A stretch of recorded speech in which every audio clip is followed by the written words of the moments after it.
Chapter 1621. Shinjuli pursed his lips and poured his divine power into the black iron sword in his hand. It emitted a dim light and formed a black iron shield around Shinjuli's body. The Sky Splitter sword struck a few times but was rebounded by the shield.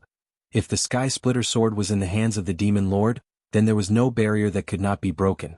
But the person using it now was Yi Tianli. Yi Tianli's divine power and the Sky Splitter sword's divine power were somewhat incompatible, so the Sky Splitter sword could not unleash its full power in his hands. Even so, when the Sky Splitter sword struck the black iron sword, there were dents on the black iron sword and some parts even cracked. In less than a cup of tea's time, the black iron sword was already badly damaged. Fortunately, Shinjuli's divine power was amazing.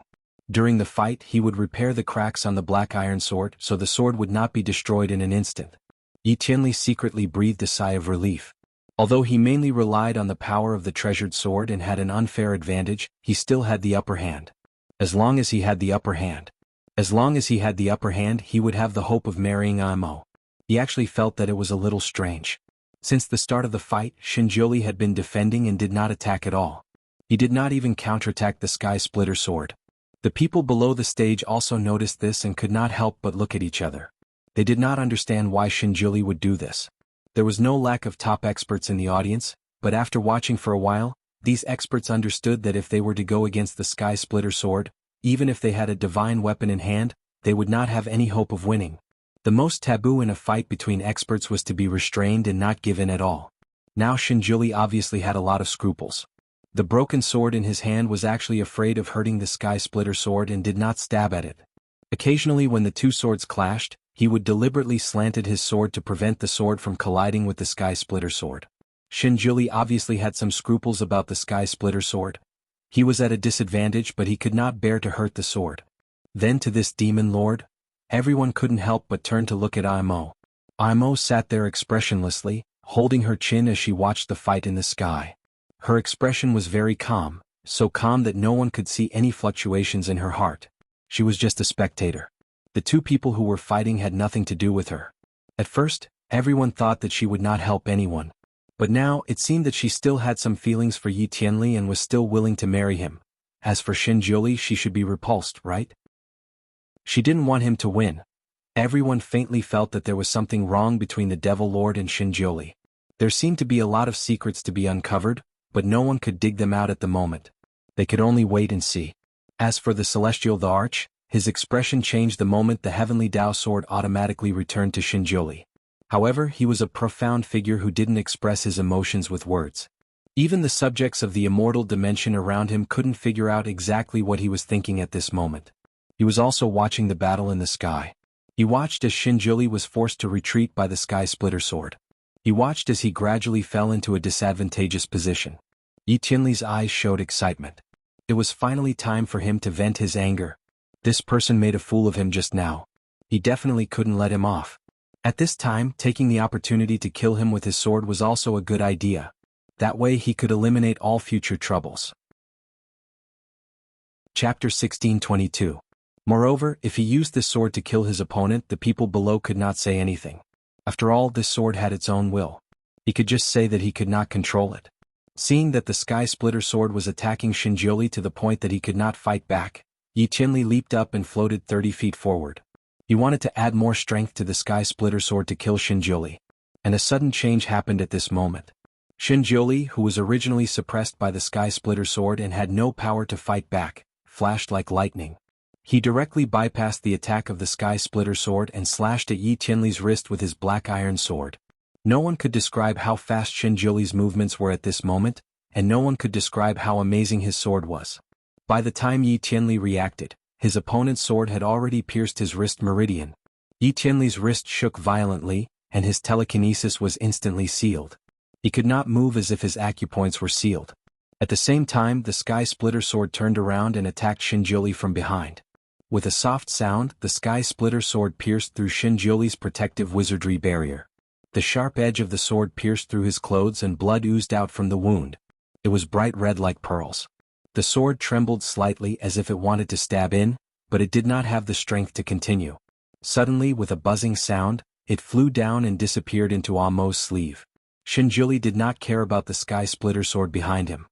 He pointed the tip of the sword at Yi Tianli's forehead. You lost. With just 3 words he announced the result. No one had any objections to this result.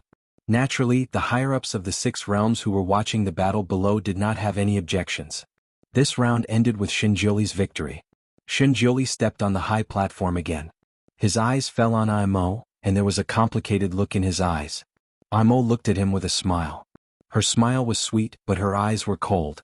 She said 2 words, congratulations. Thank you. Shinjuli also replied to her with 2 words. His eyes fell on the enchantment behind her, and his voice was as calm as water.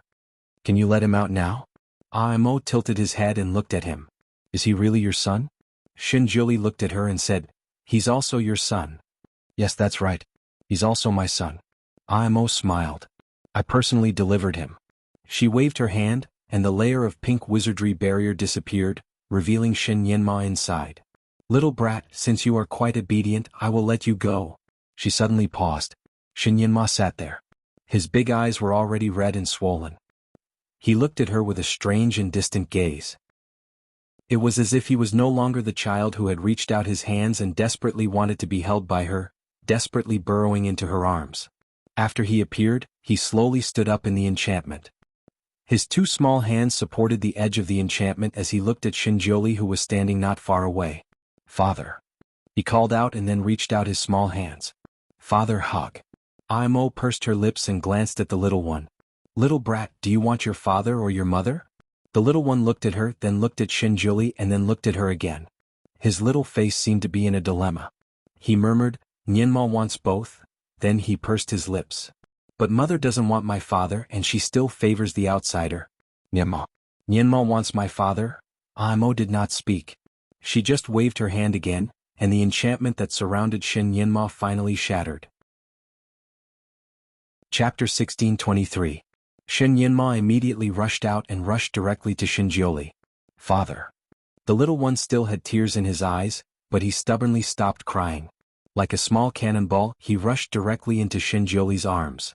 Shinjuli carried him and looked at the child's red and swollen eyes.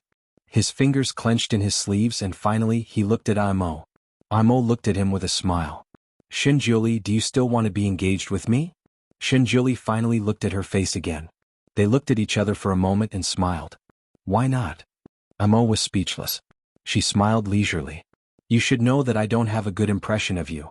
Even if you win and I agree to this marriage according to the oath, I may not marry you. Shinjuli gently pressed his palm on his son's eyelids and said faintly, 1 step at a time. A faint white light appeared from his palm and hovered in front of his son's eyes. After a moment he moved his hand away.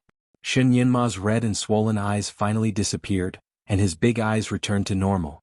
Yinma, I remember you once said that when you were still in your mother's stomach, your mother taught you that a man should bleed and not cry. Have you forgotten it so quickly? Shin Yinma pursed his lips and his face was a little red. He also felt that it was embarrassing to cry so miserably. Father, I am wrong. He snuggled his big head on Shinjuli's chest and rubbed it. Father, I miss you. Shinjuli raised his hand and rubbed his head. He nodded and did not say anything else. Since the little guy was born, it was the first time Shinjuli carried him. Although he was only a few days old, his size was like a 1-year-old child. He was pink and soft like a little glutinous rice bun. When he was carried in his arms he was heavy and chubby. A child's expression was very obvious, and Shin Yinma was no exception. When he was in the stone, he was very curious about how it felt to lie in his father's arms. Now he finally had a taste of it.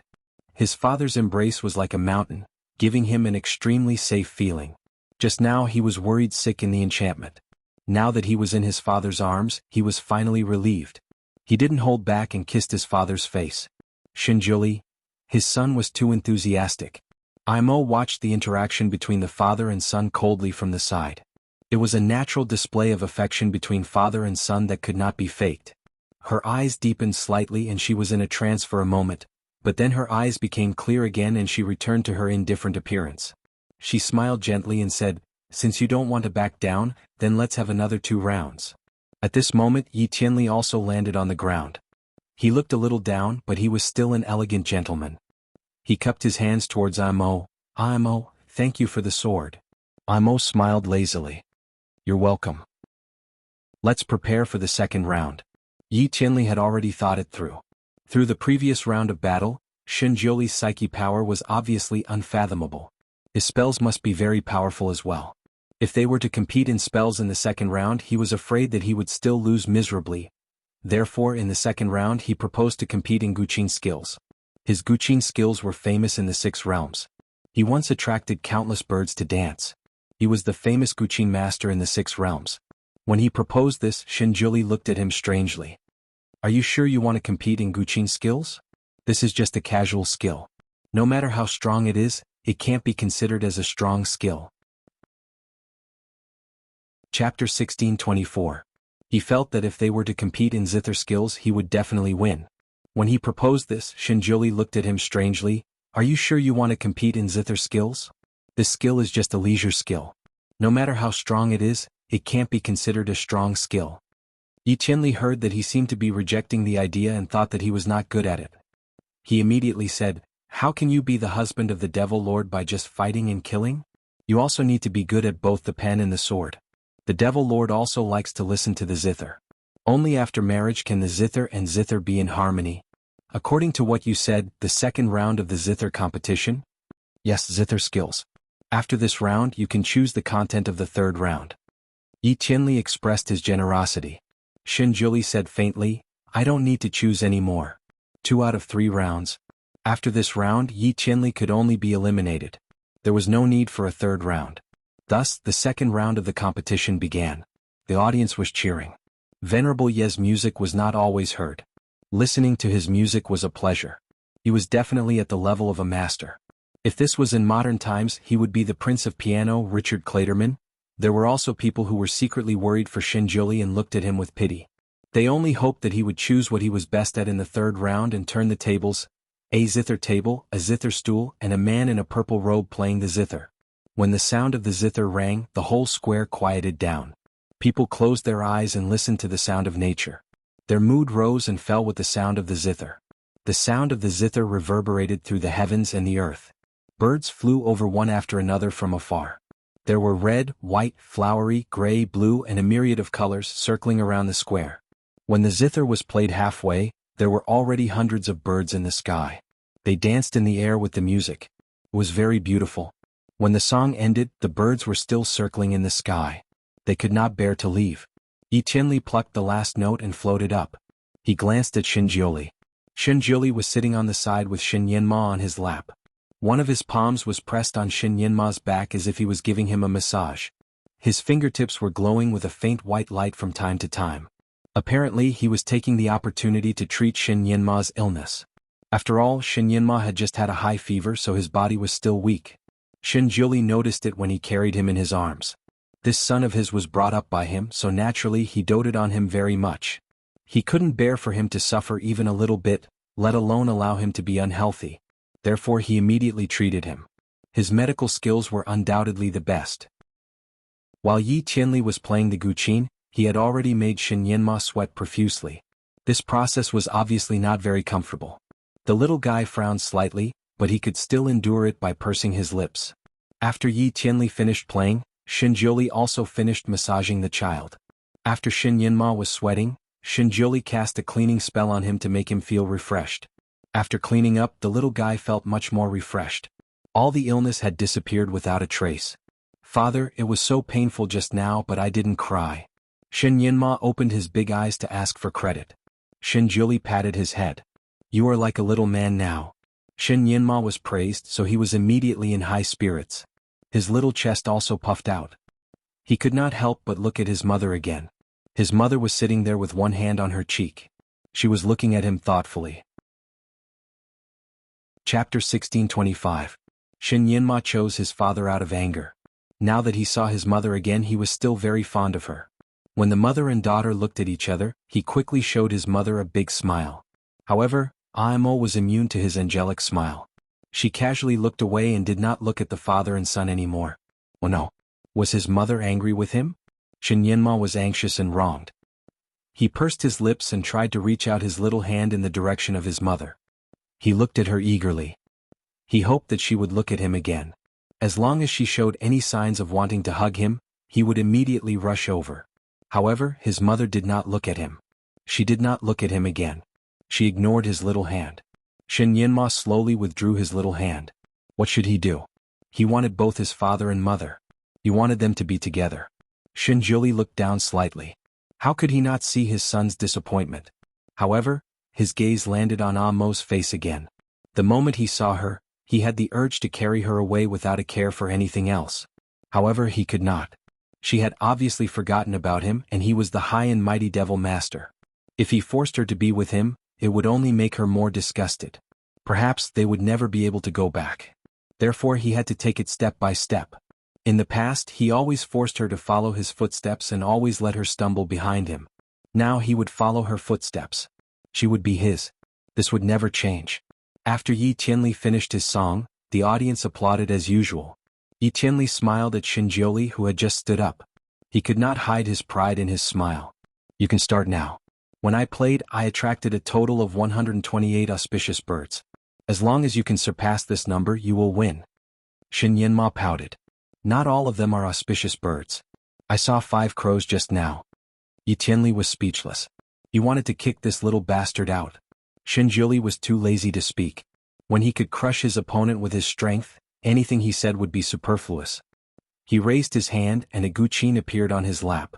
Shen Yinma stared at his father's guqin and then looked at Yi Tianli's guqin. He said loudly, "Father, is this an ordinary guqin? That's an immortal zither." His small eyes were very sharp. He could see that Yi Tianli's guqin was surrounded by immortal energy, while his father's guqin was an authentic one without any immortal energy. Shinjiuli hugged him with one arm and played the zither with the other. "It's okay. Father, put me down so that you can play the zither. I promise I won't run around." Shen Yinma wanted his father to win, so he did not want to burden him. He could already run on his own. "No need, just be obedient." Shinjiuli didn't even raise his head. He stroked the strings of the zither with one hand, and a string of notes flowed out. Finally he finished tuning. Yi Tianli was speechless. His face did not look good. He actually wanted to hold the child and play the zither. This was blatant contempt. The people below looked at each other and felt that Shinjiuli was too conceited. Playing the zither with one hand and competing with the guqin saint? Did he know that he could not win, so he found a good excuse when he lost? The Emperor Immortal stood up. "If you feel that no one is taking care of your son, I can send the second concubine to take care of him." "No need." Shinjiuli still said the same 2 words. He raised his fingers and the notes flowed under his fingers. Chapter 1626. Yi Tianli sat on the side in a daze. He stared blankly at the sky where a phoenix was leading a flock of birds to dance to the music. Regardless of the number or species of birds, there were too many to count. Not counting the dancing birds, there were at least a few thousand birds perched on top of the surrounding buildings. Everyone was so fascinated by the music that they had forgotten what day it was. When the music ended, the entire square fell into an unprecedented silence. Everyone was still in shock. The birds were obviously not satisfied. They quietly stopped at the corners of the pavilions and eaves. Pairs of small eyes were wide open as they looked at Shinjiuli with anticipation. A moment later there was a burst of thunderous applause. Countless pairs of eyes looked at Shinjiuli with admiration.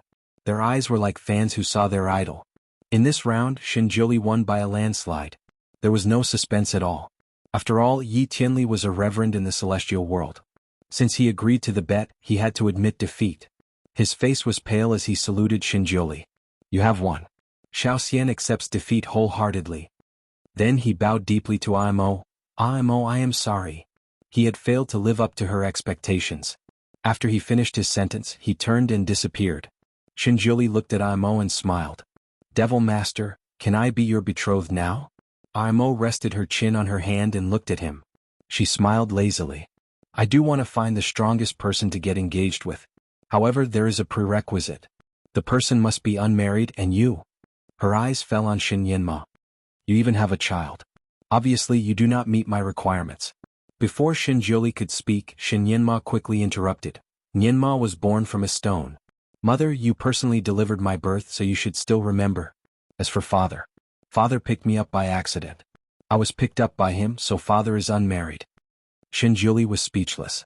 Everyone was speechless. Yi Tianli had already proven that Shen Yinma was born from a rock. Therefore no one could refute his claim. Everyone looked at Shinjiuli to see what he would say. Shenjuli hugged his son and only said a few words, "I swear in the name of the heavenly Tao that I am unmarried.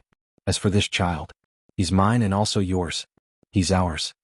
In this world, no one dared to lie under the name of the heavenly Tao. Once they lied, they would immediately be struck by lightning. The heavenly lightning would expose his lies, leaving him with nowhere to hide. Therefore, after Shenjuli said this, everyone looked at the clear sky and finally believed him. Shenjuli slowly walked over to Imo and extended his hand. "Imo, can we get engaged now?" Imo smiled and tilted his head to look at him. "I still don't seem to have a good impression of you. Aren't you afraid that I'll kill you if I'm not happy?" "I'm not afraid. Even if you kill me, I'm willing to do so. Although you look cold, you're good at saying sweet things." "I'm not saying sweet things. I'm just telling the truth." Imo finally stood up and smiled lazily. "Well, since you have proven that you are the strongest person in this world, then I'll get engaged with you." She put her hand in his palm. He didn't know if it was because she was a demon, but although her hands were still small and soft, they were cold as if they didn't have the warmth of a human. Chapter 16:27.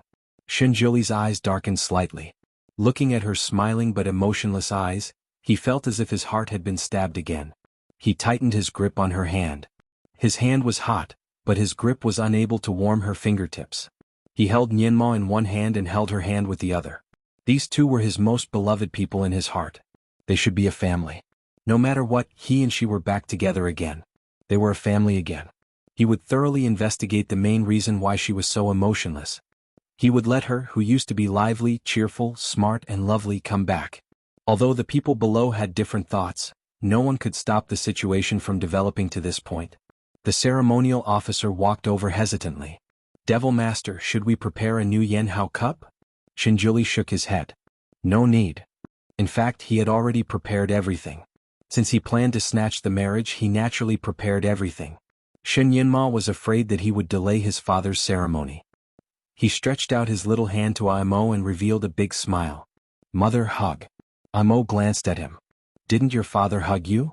"I like to be hugged by mother." The smile on Shen Yinma's little face was bigger and sweeter. However, his pair of big eyes were full of fear and uncertainty. He was afraid that his mother would reject him again. Imo did not know why her heart ached. Before she could think of what to do, she had already taken the little guy and held him in her arms. Ever since she came to this world, she had always felt empty. However, since this little guy came to her side, her empty heart seemed to have been filled a little. Especially when she held his chubby little body, she actually felt a little satisfied. When the little guy chose to leave her, she actually felt disappointed and jealous. Of course, she did not show these feelings. She had been very indifferent. As for Shenjuli, she did not have any feelings for him. She even had an instinctive dislike for him. She did not want him to be her fiancé, so she wanted to help Yi Tianli. She did not expect that Yi Tianli and Shenjuli were so different. Even if she helped him, the result could not be changed. Forget it. Anyway, her current life was quite boring. Perhaps this person could bring her some joy. Shenjuli was still holding her hand, as if he was afraid that she would run away. Out of nowhere, he pulled out a white jade cup. The cup was extremely exquisite, engraved with a pattern of mandarin ducks playing in water. The carving was extremely lifelike and every feather of the mandarin ducks was lifelike. Some of the people below were also knowledgeable. The moment they saw the cup, they all secretly sucked in a breath of cold air. That white jade was no ordinary white jade. It was the bone of a vicious beast from the netherworld Dead Sea. This kind of evil beast's spine was born with a piece of jade.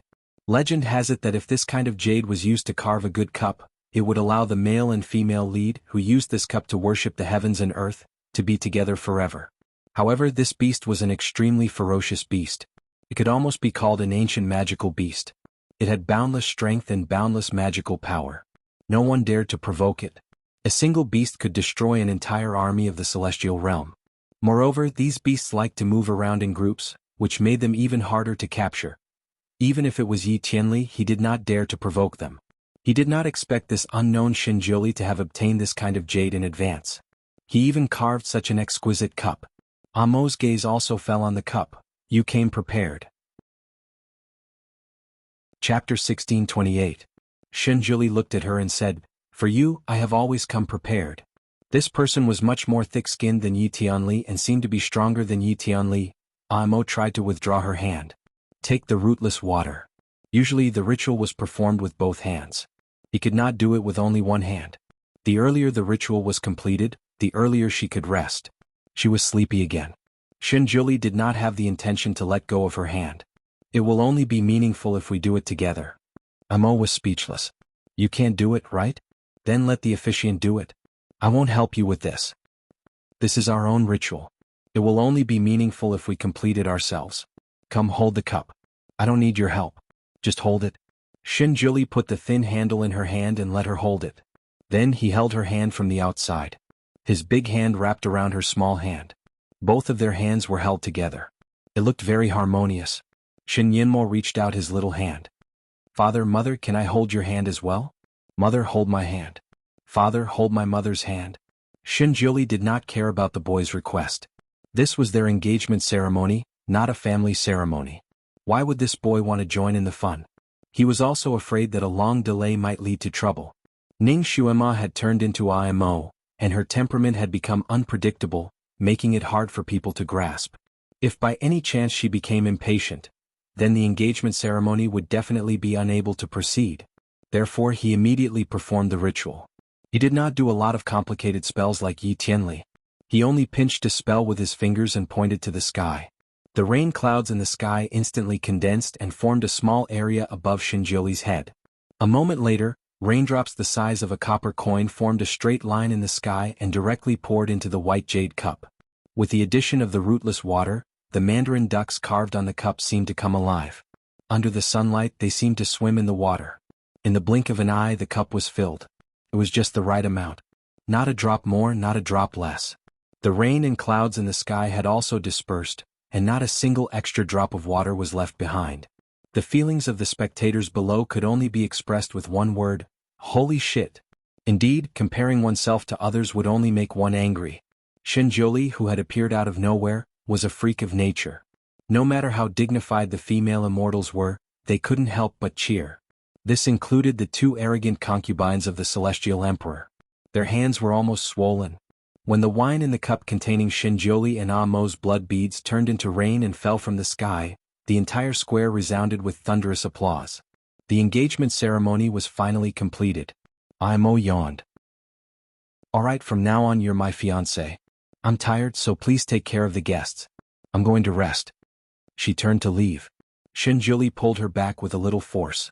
Wait, there's still a ceremony that hasn't been completed. Amo raised her eyebrows. What ceremony? Shinjuli stared at her. Those deep blue eyes seemed to be rolling with waves. He smiled slightly and said in a low but clear voice, Where we come from, we still have to kiss each other before we get engaged. He spoke very quickly. Before she could react, he took the opportunity to pull her into his arms and lowered his head to kiss her lips. It was soft and tender, like crystal tofu. There was even a very light milky fragrance. Chapter 1629. Shinjuli suddenly opened his eyes and saw Shin Yinma's beautiful big eyes right in front of him. It turned out that at the most critical moment, Imo used Shin Yinma in his arms as a shield. Therefore Shinjuli kissed his son's little mouth. Shinjuli was speechless. Shin Yinma still did not know that his first kiss had been taken away by his father.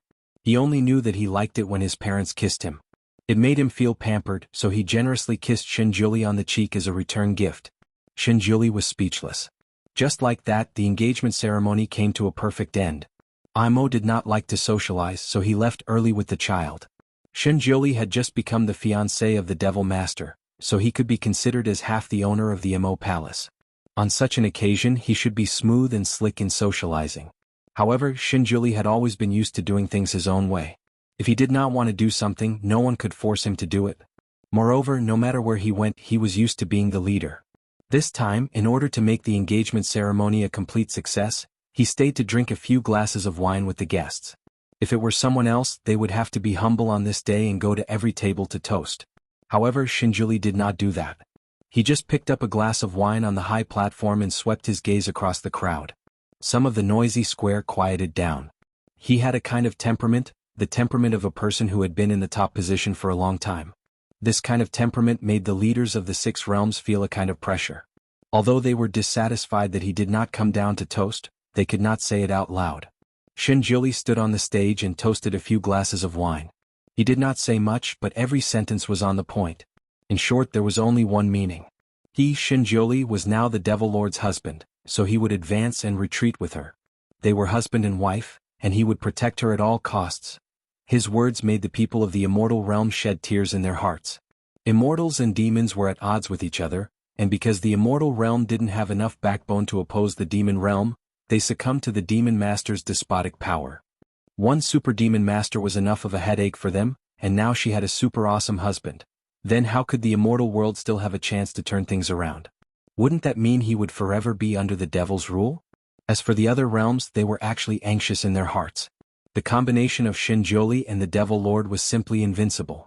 In the future, the people of the Devil Realm would most likely be able to do whatever they wanted.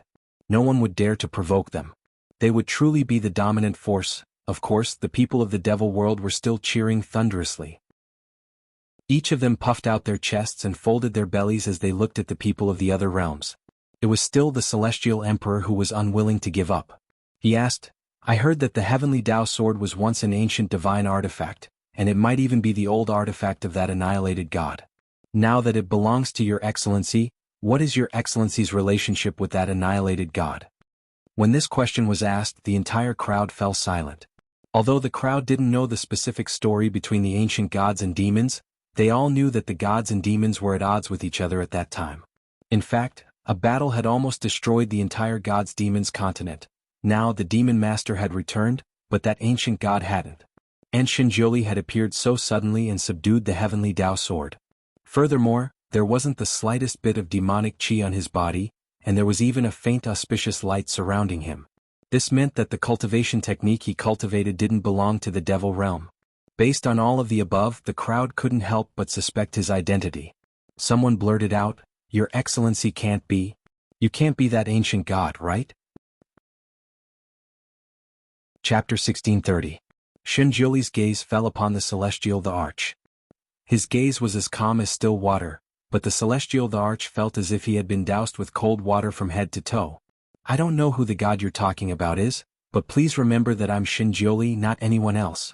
I won't be anyone else." The Celestial the Arch. Everyone else. The Celestial the Arch originally wanted to recruit him to fight against the demonic realm. But now he had to put that thought aside for the time being. As for the people from the other realms, they were secretly relieved. If that ancient god really did return, the gods and demons would not coexist. Just like how there were positive and negative poles in the sky, the two sides would fight sooner or later, and the demonic realm would suffer again. Two tigers could not live on one mountain, so it was enough for one world to only have one lord. Furthermore, this lord did not care much and did not have much ambition. The people of the six realms felt that this was good and did not want to change the situation. Thus, the engagement banquet came to a successful end. After this engagement banquet, Shinjioli's name instantly spread to every corner of the world. Almost everyone knew that he was the fiancé of the current demon lord. His spells and sword skills were unfathomable, and even his guqin skills were amazing. His playing of the guqin had once attracted a phoenix to dance and thousands of birds to circle around him. Furthermore, he was playing the guqin with one hand while holding a child in the other. No one could imagine what would happen if he focused on playing with both hands.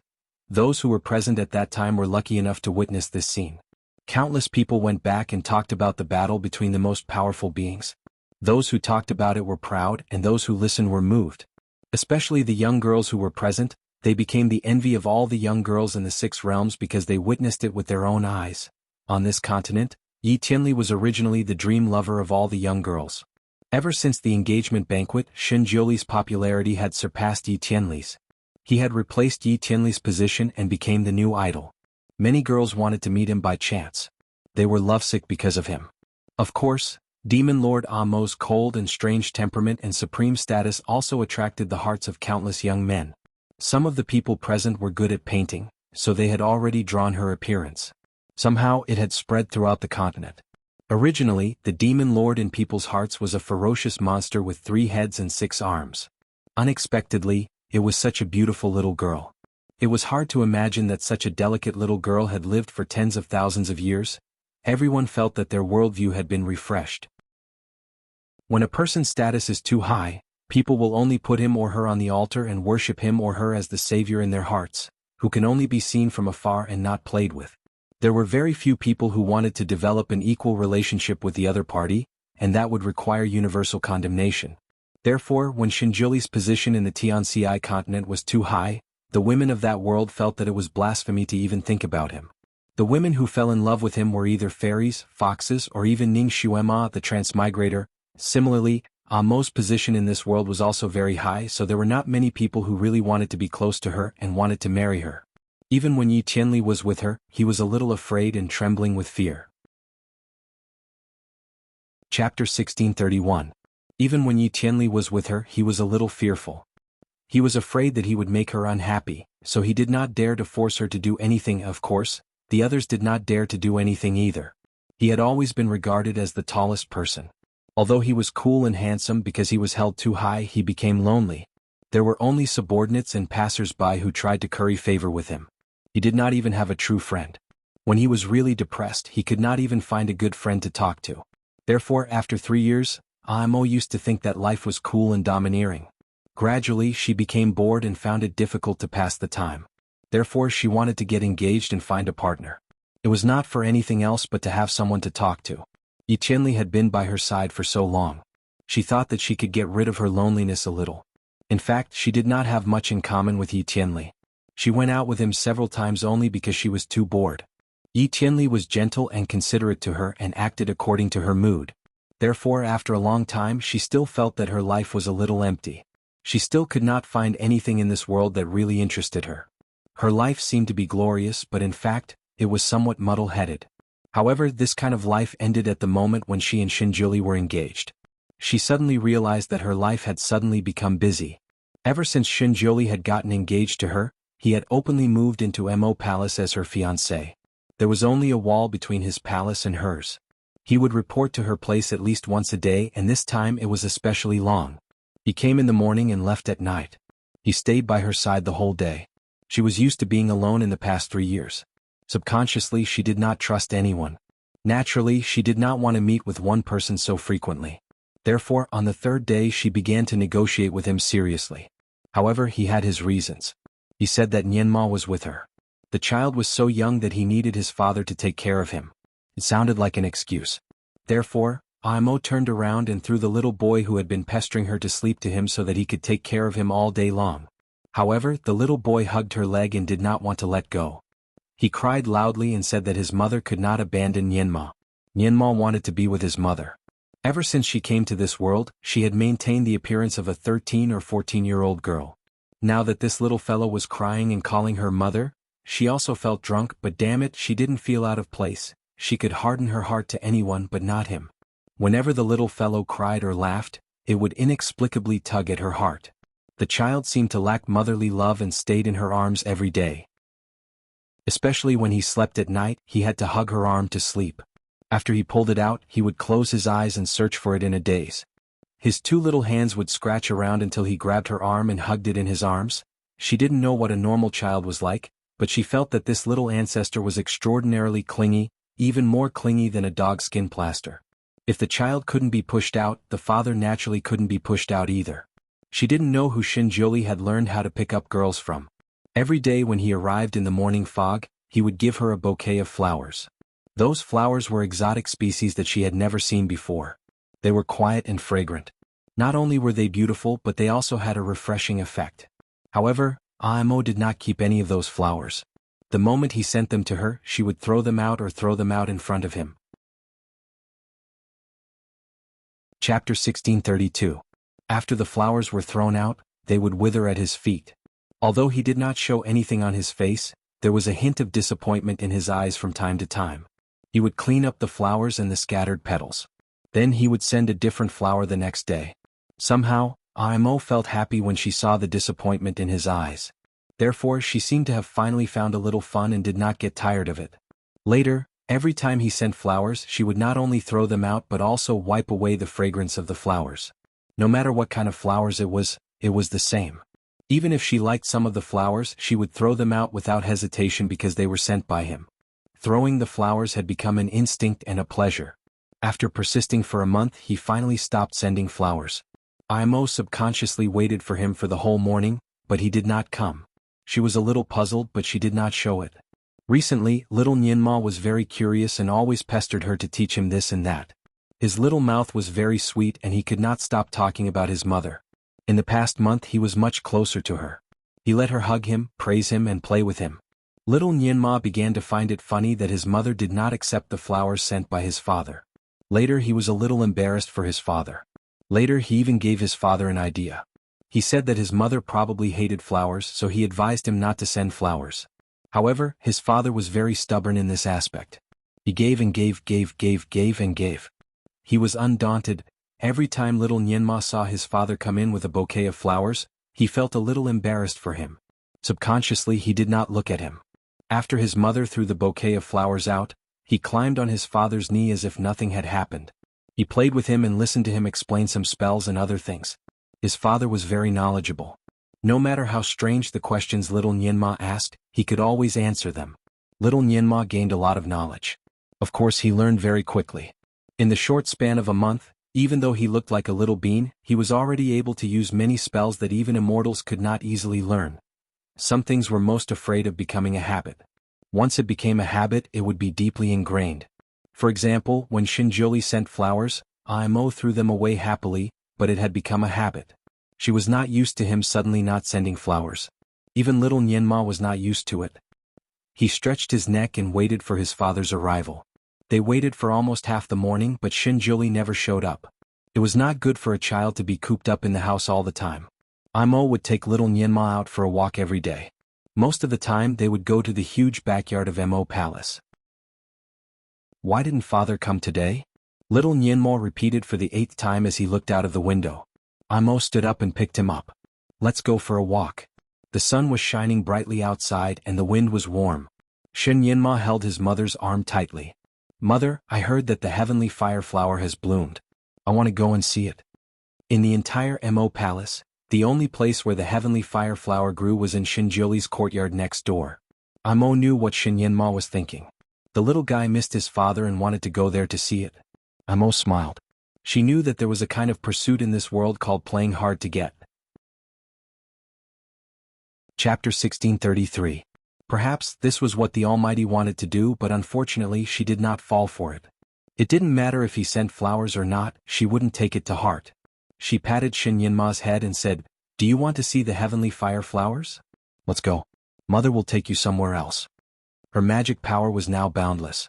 She simply pointed at an open space in the garden, and the heavenly fire flowers that originally grew in the courtyard emerged from the soil.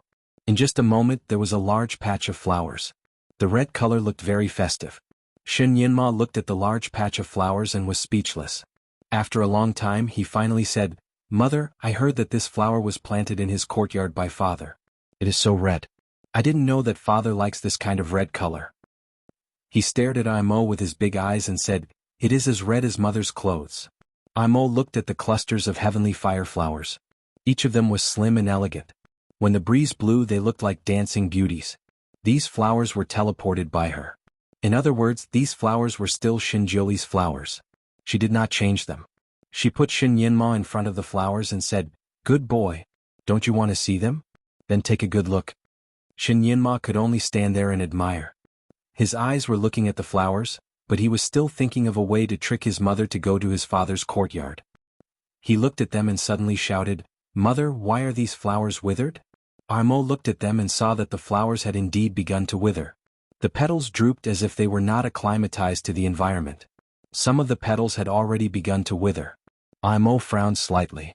She had made the soil and water of this open space exactly the same as the courtyard. Why were these flowers dying? She did not know much about flowers and plants. After a while she still could not figure out the reason. She was wondering if she should move these flowers back. Suddenly, a voice came from behind her. What are you doing? Father.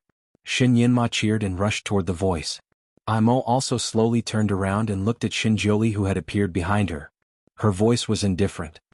Your son wants to see the heavenly fire flowers, so I made them for him to see. Xinjiuli's face was slightly pale.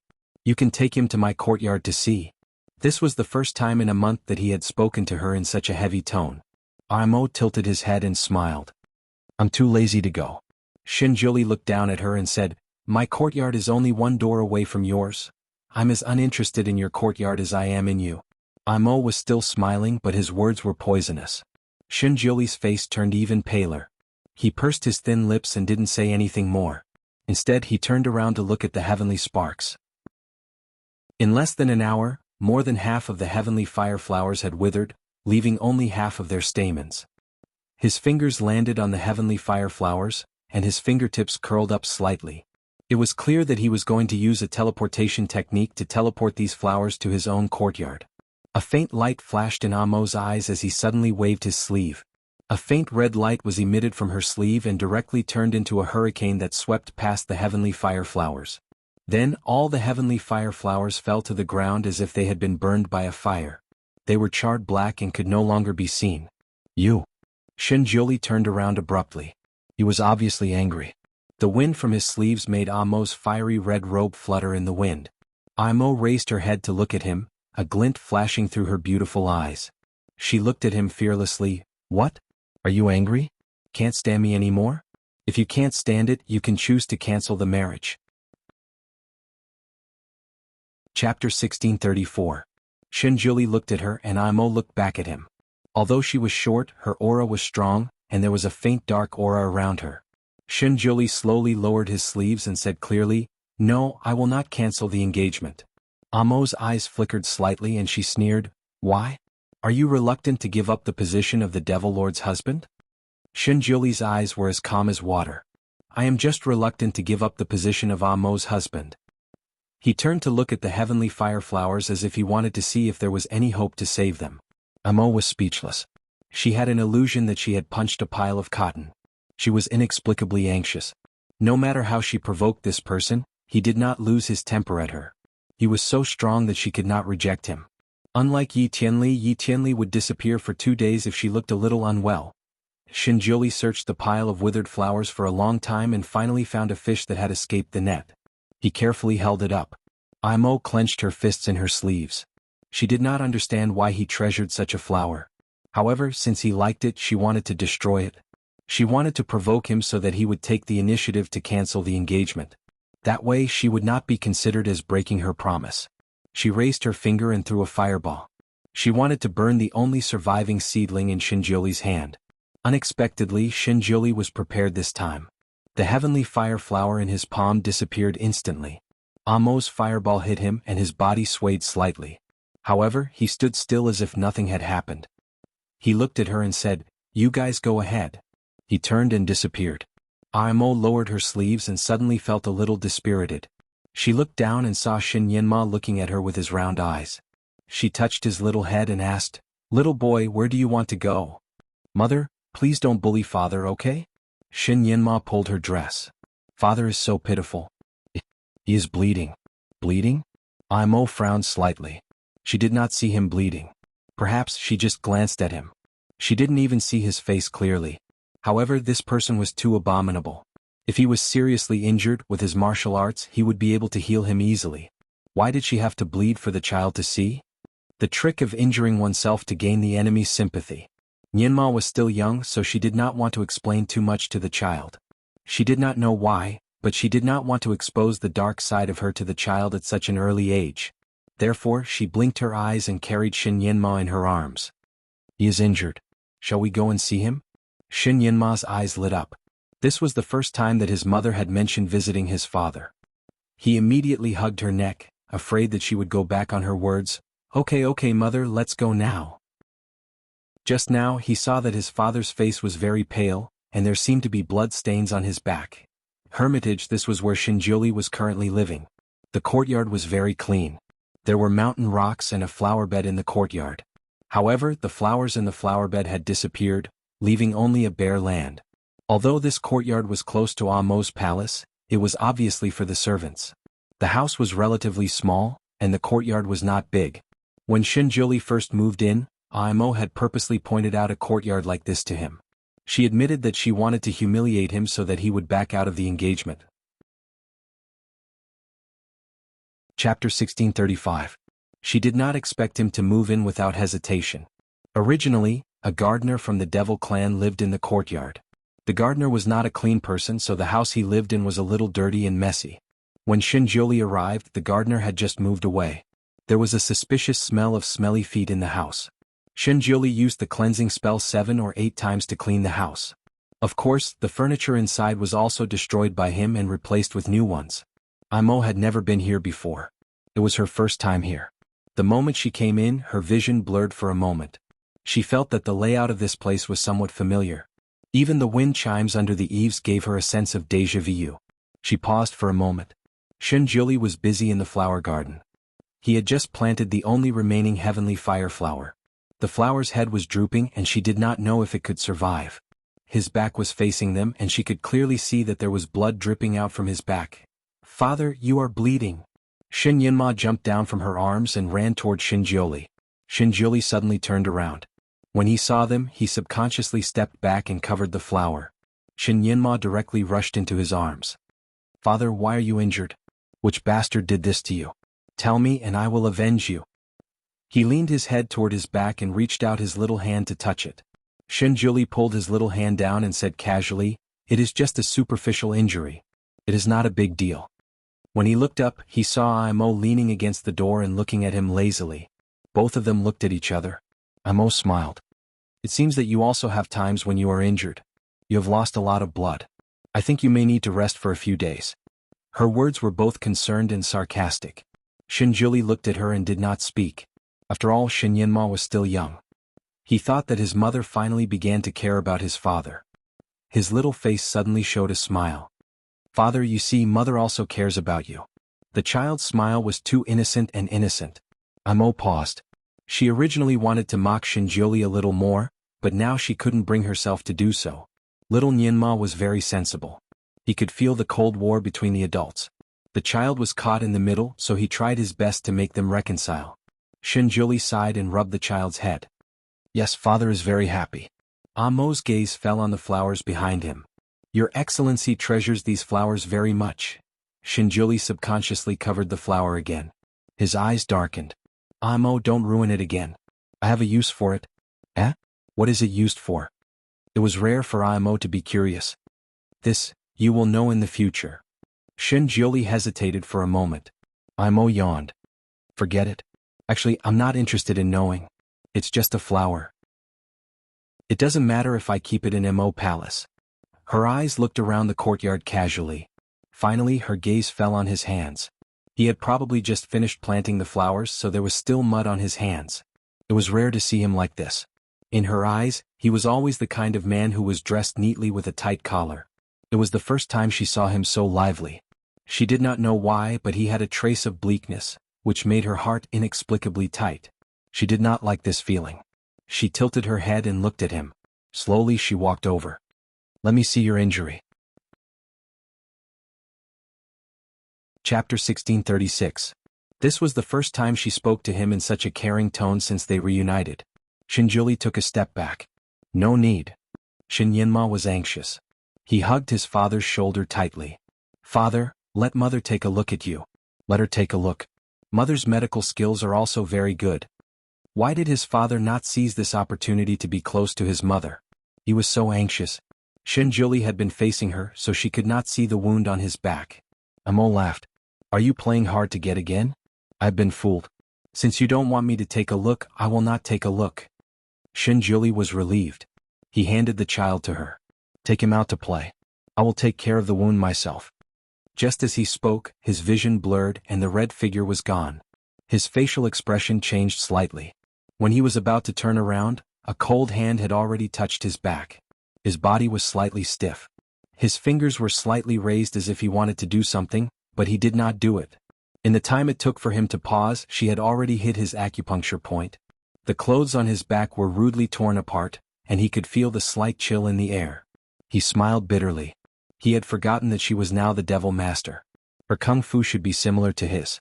Shin Yinma also wanted to take a look at his father's injury, so he wanted to break free from his father's hand. However, his father held his little body tightly. He could not break free for a moment. He could not help but shout, "Father, look at Nyenma. Look at Nyenma. Let go of Nyenma." Of course, Shinjuli would not let go. He was afraid that his son would see such a hideous wound. However, the little guy was struggling too hard. His acupuncture point was also hit, so he almost could not hold him.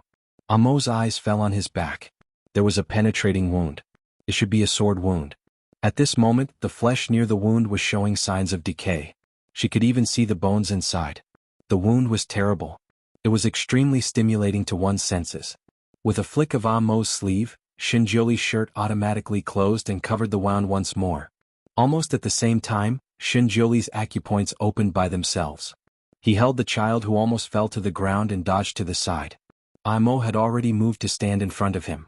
She didn't say anything else, but there was a flash of light in her palm, and a small green bottle appeared. "Your Excellency, you can't heal yourself. I can help you this once, but I have a condition." Shinjuli looked at her with a faint smile. "Break off the engagement with you? Imo. How did he get it right?" "Yes, as long as you agree to break off the engagement, your wound will be healed immediately."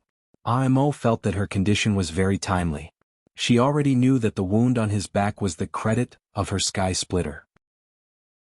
If the person who was injured by the sword did not get the special antidote, the wound would not be healed even if it did not hurt the vital parts. Instead, it would rot inch by inch. Not only would it corrode the body, but it would also corrode the soul. As long as the person was not dead, the body and soul would suffer in pain until the body and soul disappeared. At that time, she knew that Shinjuli was injured by her sword, but he had been fine. She thought that his medical skills had finally broken through the sky and could heal the wound of the sky splitter. She did not expect that. It seemed that when he was with her, he would not be able to heal her. Chapter 1637. It seemed that when he was with her, he used a spell to cover up the wound. Somehow it was exposed this time. Perhaps this sword wound had finally corroded his strong soul and weakened it so he could no longer hide it. This morning he did not send her flowers again. This was the right time to ask for a condition. After a month of pain, he should have tasted the pain of his soul and body. Therefore he should agree to cancel the engagement. When this person was in front of her, she always felt more and more impatient. She did not like this feeling very much. Imo looked at him with her bright eyes, hoping to get the word "agree" from his mouth. Unexpectedly, Shinjuli only looked at her and answered faintly, "No need." He turned and went into the house. Imo was speechless. She was so angry that she clenched her fists in her sleeves and suddenly sneered. Well, he was asking for it. It was not that she did not want to save him. When she looked down, she saw Shin Yinma standing by her feet and looking at her eagerly. When he saw her looking at him, he pursed his lips. "Mother, is the wound on father's back serious? Can you not ask for a condition to treat him? He has lost so much blood. Must be very painful." Amo was speechless. The little guy's eyes were too innocent, and there was a clear desire in them. This desire made Imo feel as if her heart was being pricked. She carried the child and said faintly, "It's okay. Since he doesn't want mother to treat him, he must have his own way. I don't want to force him. Let's go. Mother will take you somewhere else to play." As she spoke, she strode out of the house. She did not want to stay in this house for a minute longer. Shinjuli sat on the bed and lowered his eyes to practice. Of course, he knew the reason for his injury. He had to admit that the sky splitter sword was indeed an ancient great demonic instrument. Its function was simply unbelievable. If an ordinary immortal was hit by such a sword, his flesh would definitely be destroyed within 3 days, and his soul would be scattered. Shinjuli's physique had always been different from ordinary people. It was also not comparable to the celestial powers. He would not be easily injured. Even if he was injured, he could quickly heal. In addition to his superb martial arts and medical skills, there was no injury that could stop him. However, he did not expect to kick an iron plate under the sky splitter sword. In the past month, he had searched for all kinds of treatment methods, but all he could do was slow down the progression of the injury. He could not heal it quickly. He naturally knew that she definitely had the antidote, but he didn't want to ask her for it. He also understood that after she found out about his injuries, she would definitely threaten him with the antidote, forcing him to cancel the engagement. She would never understand how important this engagement was to him. What was important was that he was willing to risk his life for it. Originally, he had already controlled his injuries, but because of the adventure last night, he had suffered a claw attack from a demonic beast, which aggravated his injuries. Thus, he temporarily did not have the strength to cover up the sword wound and let the child see it. After meditating for a moment, he opened his eyes and pulled up his sleeves, revealing the wound on his shoulder. This wound was caused by a demonic beast. Although it looked dangerous, it was still within the scope of his treatment. He applied the medicine himself and bandaged himself with one hand. The only thing that gave him a headache was the wound on his back. It seemed that all the medicine he used was soil and stone. His gaze fell on the lonely heavenly fire flower outside the window. He sighed softly. He did not know if this flower could come back to life. He could not help but ponder for a moment. Chapter 1638. As he was pondering, he suddenly sensed something and asked in a low voice, "Who's outside?" Someone had entered his courtyard. He put on his clothes and stood up. A delicate voice came from outside, "Master, I'm Xiangcao. I've been ordered to serve you." "No need, get out." He loved cleanliness. Other than those two people, he didn't want anyone else to step foot in here. "Young master, the Devil Lord said that since young master is a guest here, you must have someone to serve you." When he heard that young master was injured, the Devil Lord was even more worried, so he sent this servant to serve young master well. The owner of the voice had already walked to the door, however that was all she could do. Because in the next moment, a hurricane suddenly swirled around her, directly sweeping her up and blowing her away. With a bang, she slammed into a tree outside the courtyard, causing her to feel dizzy and almost spit out a mouthful of blood. "Xiangcao." She staggered and got up. She felt as if all the bones in her body had fallen apart. Every time she moved they would make cracking sounds. This time she didn't dare to act rashly. It turned out that this cold and delicate guest's kung fu was so shocking. He didn't even show himself, but he had already sent her flying. If she went to provoke him again, she wouldn't have come out in such a state. She could only go back and report to the Devil Lord. Xinjiuli sat on the cloud bed. His thin lips were tightly pursed and there was anger in his eyes. His fingers slowly clenched. He felt as if there was blood boiling in his chest and he couldn't suppress it. Ever since he was injured, his self-control was slightly weaker than before. He was no longer as carefree as before. Now he had an obsession, he had worries, he had fetters. Naturally, he also had anger when he was offended. She was really trying to challenge his limits. This damned sword wound on the sky regicide not only corroded the soul and body, it also had a poison that made people speechless. When it acted up, not only did it cause pain all over his body, it also stimulated the lust in his body. Originally, he had been suppressing it and was able to endure it as if nothing had happened. Now he couldn't suppress it anymore. While he was enduring the pain, he also had to endure the burning desire. The sky regicide sword was hers. She definitely knew the characteristics of this sword wound and also knew how he would react. She just had to send a woman to serve him at this time. Did she really want to push him out that badly? She wanted to push him to another woman so badly? The piercing pain on his back came again. He closed his eyes and breathed heavily, silently adjusting his breathing. Imo was sitting in a pavilion in the back garden. She was slightly uneasy as she stared blankly at a cluster of flowers in the distance. The flowers were also red in color. They were canna flowers and were somewhat similar to the heavenly flame flower, but their effects were as different as heaven and earth. Canna was purely ornamental, while skyfire flower was a kind of miraculous medicine. Imo had studied the medicinal properties of this skyfire flower. It had a hallucinogenic effect, similar to poppy, but its medicinal properties were 100 times stronger than poppy.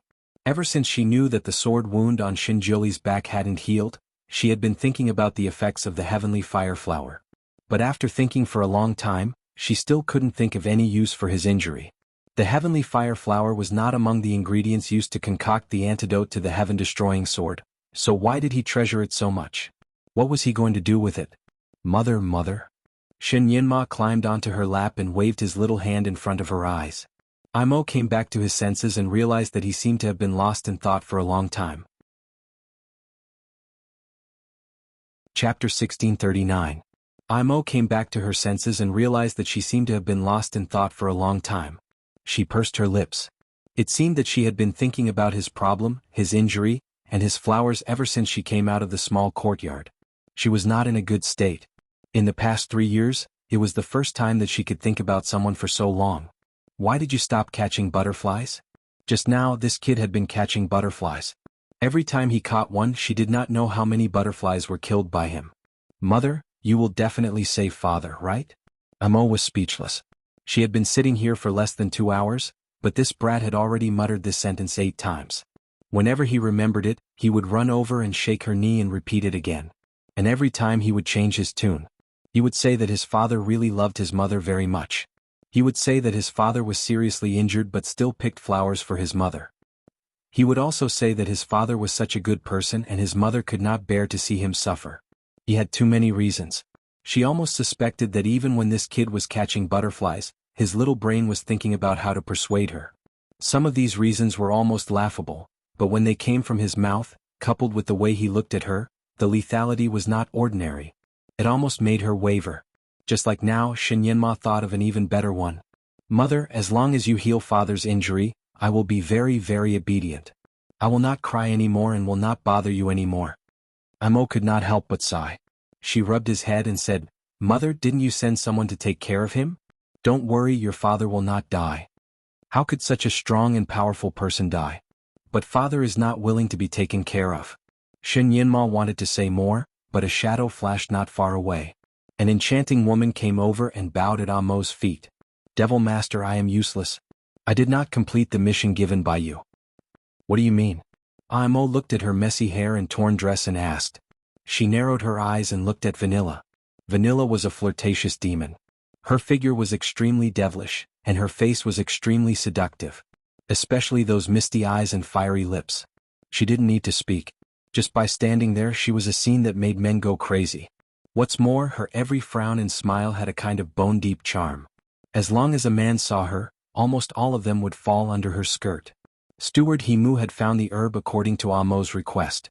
Amo had been quite satisfied with it when he saw it, so he had sent her over to take care of Shinjioli.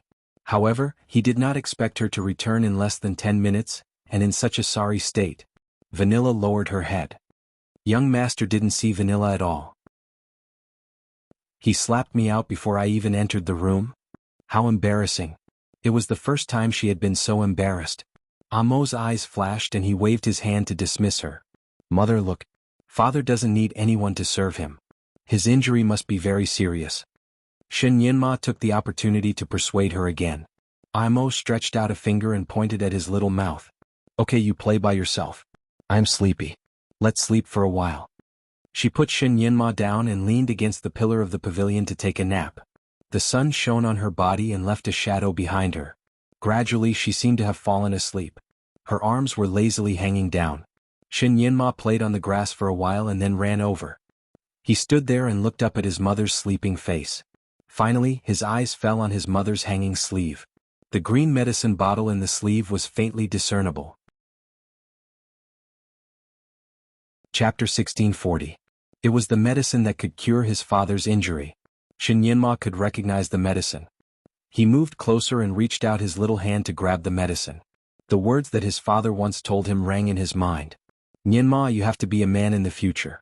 There are some bad habits that you cannot have. One of the bad habits that his father listed was stealing. Was it considered stealing when he took the medicine from his mother's sleeve? Would his father not like it? Would his mother abandon him in a fit of anger? Shen Yinma was a little hesitant. He reached out his little hand and retracted it again. His mother's sleeves fluttered in the wind, gently patting his little face, causing his little heart to rise and fall and rise again. His mother was probably too tired from being entangled by him. He had been standing there for a long time, but she did not wake up. For the past few days, he had been sleeping with his mother. Moreover, he had to sleep in her embrace. His mother was not used to it at first. She would often push him away in her sleep. Occasionally, when he rolled out of her embrace, she would conveniently pull him back into her embrace to sleep.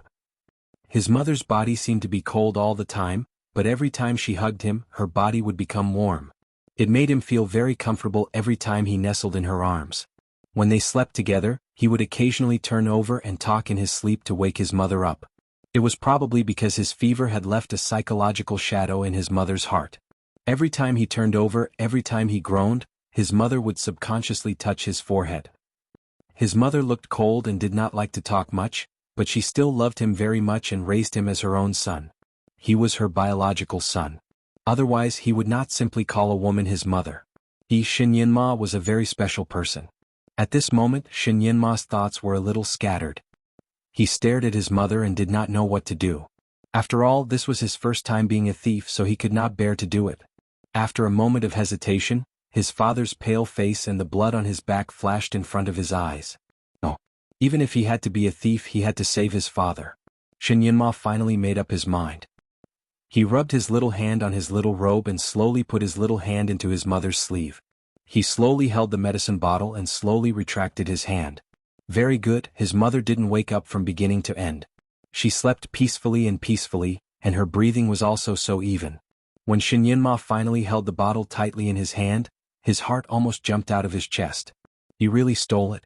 After all, he was still a child and this was his first time being a thief, so he couldn't help but feel nervous.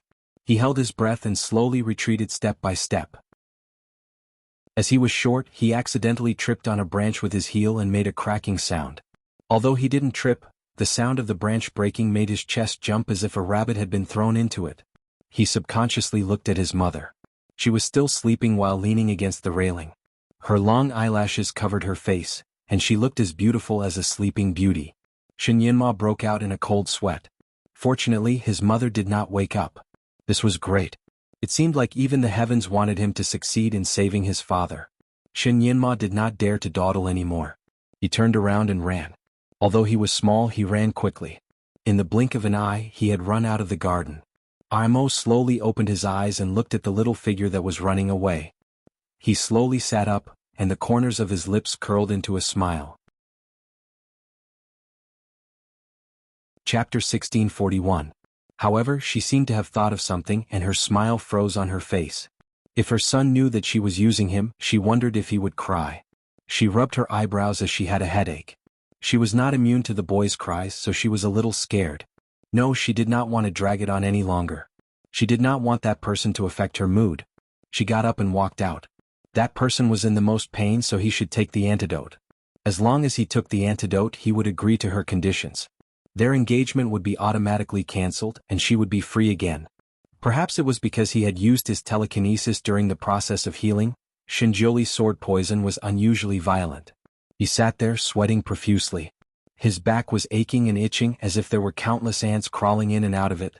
It was a corrosive pain, 100 times more intense than normal pain. There was also an itch, a bone-deep itch. It made people want to tear off the skin there and throw it away to find the culprit behind the itch. Not only that, the blood in his body seemed to be boiling and converging into a stream of heat. It gathered somewhere in his lower abdomen, screaming for release. He did not move at all. He gritted his teeth and endured the pain.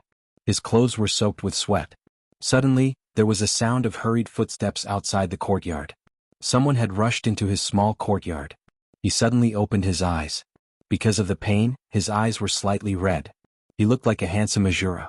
The severe pain and itch, as well as the indescribable desire, made him have an impulse to destroy it. At this moment, he wanted to kill anyone who intruded into his territory. He curled his fingers and was about to do something. Suddenly, he seemed to have heard something and his face changed slightly. His fingers loosened.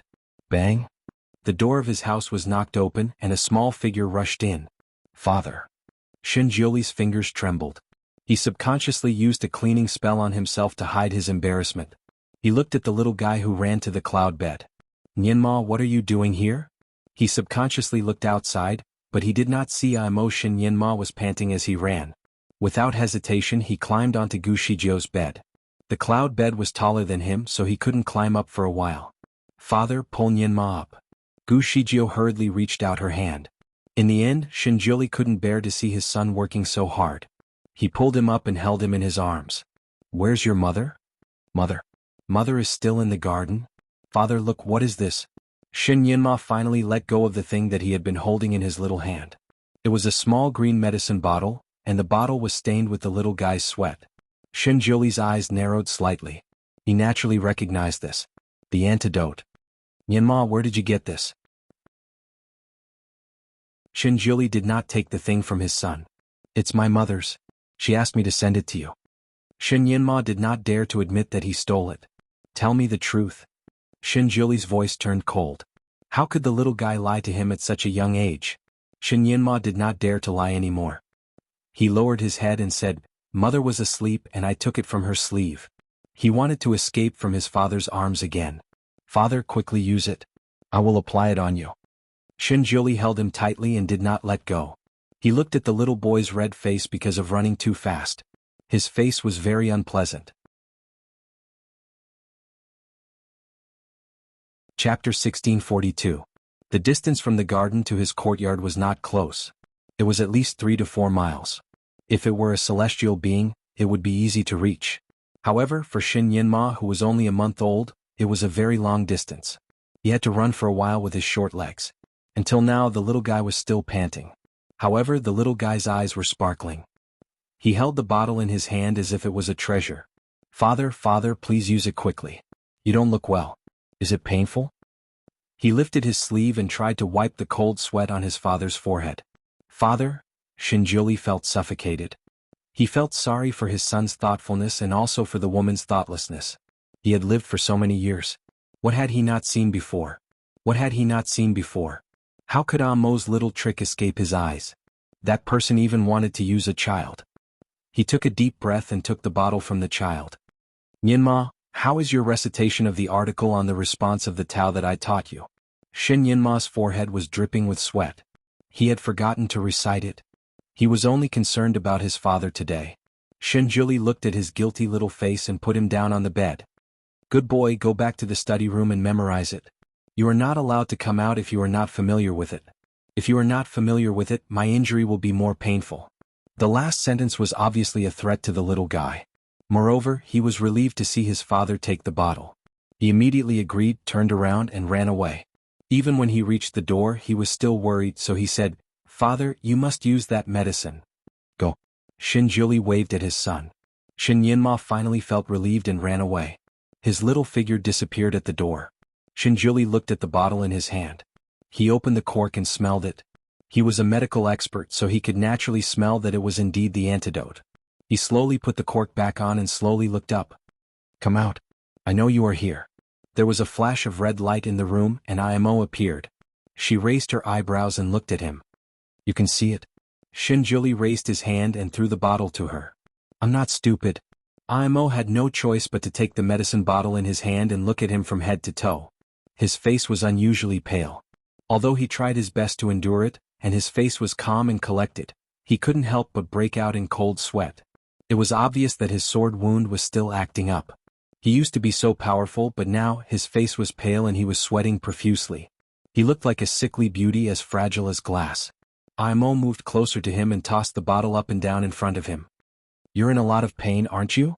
In fact, as long as you use this medicine, you can immediately eliminate all the uncomfortable feelings. Why do you have to force yourself? You should know that without the antidote, your sword wounds will flare up more and more violently each time, and you will feel more and more uncomfortable. Nyenma is worried about you, and I don't want the child to be worried about you. So, I let him steal the medicine and send it to you. Her voice was full of temptation, like Satan who was trying to lure Eve to eat the forbidden fruit. Her eyes fell on his lower body again. He was sitting there and there was a strange shape on his robe. She smiled. Why do you have to endure it? You just have to give up. Before she could finish her sentence, a hand suddenly reached in front of her and grabbed her collar.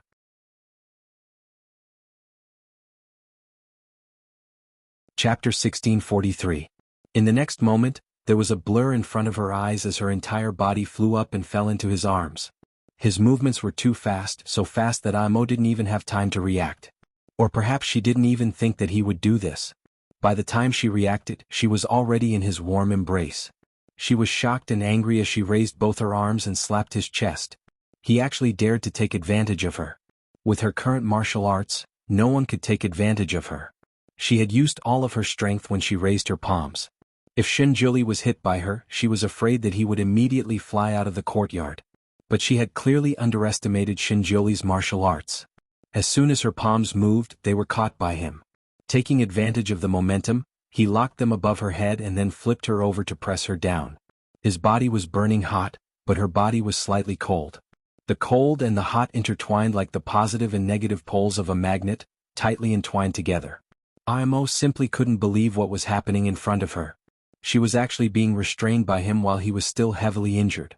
She subconsciously wanted to use her magic, but as soon as her body moved, she was firmly pressed down by him.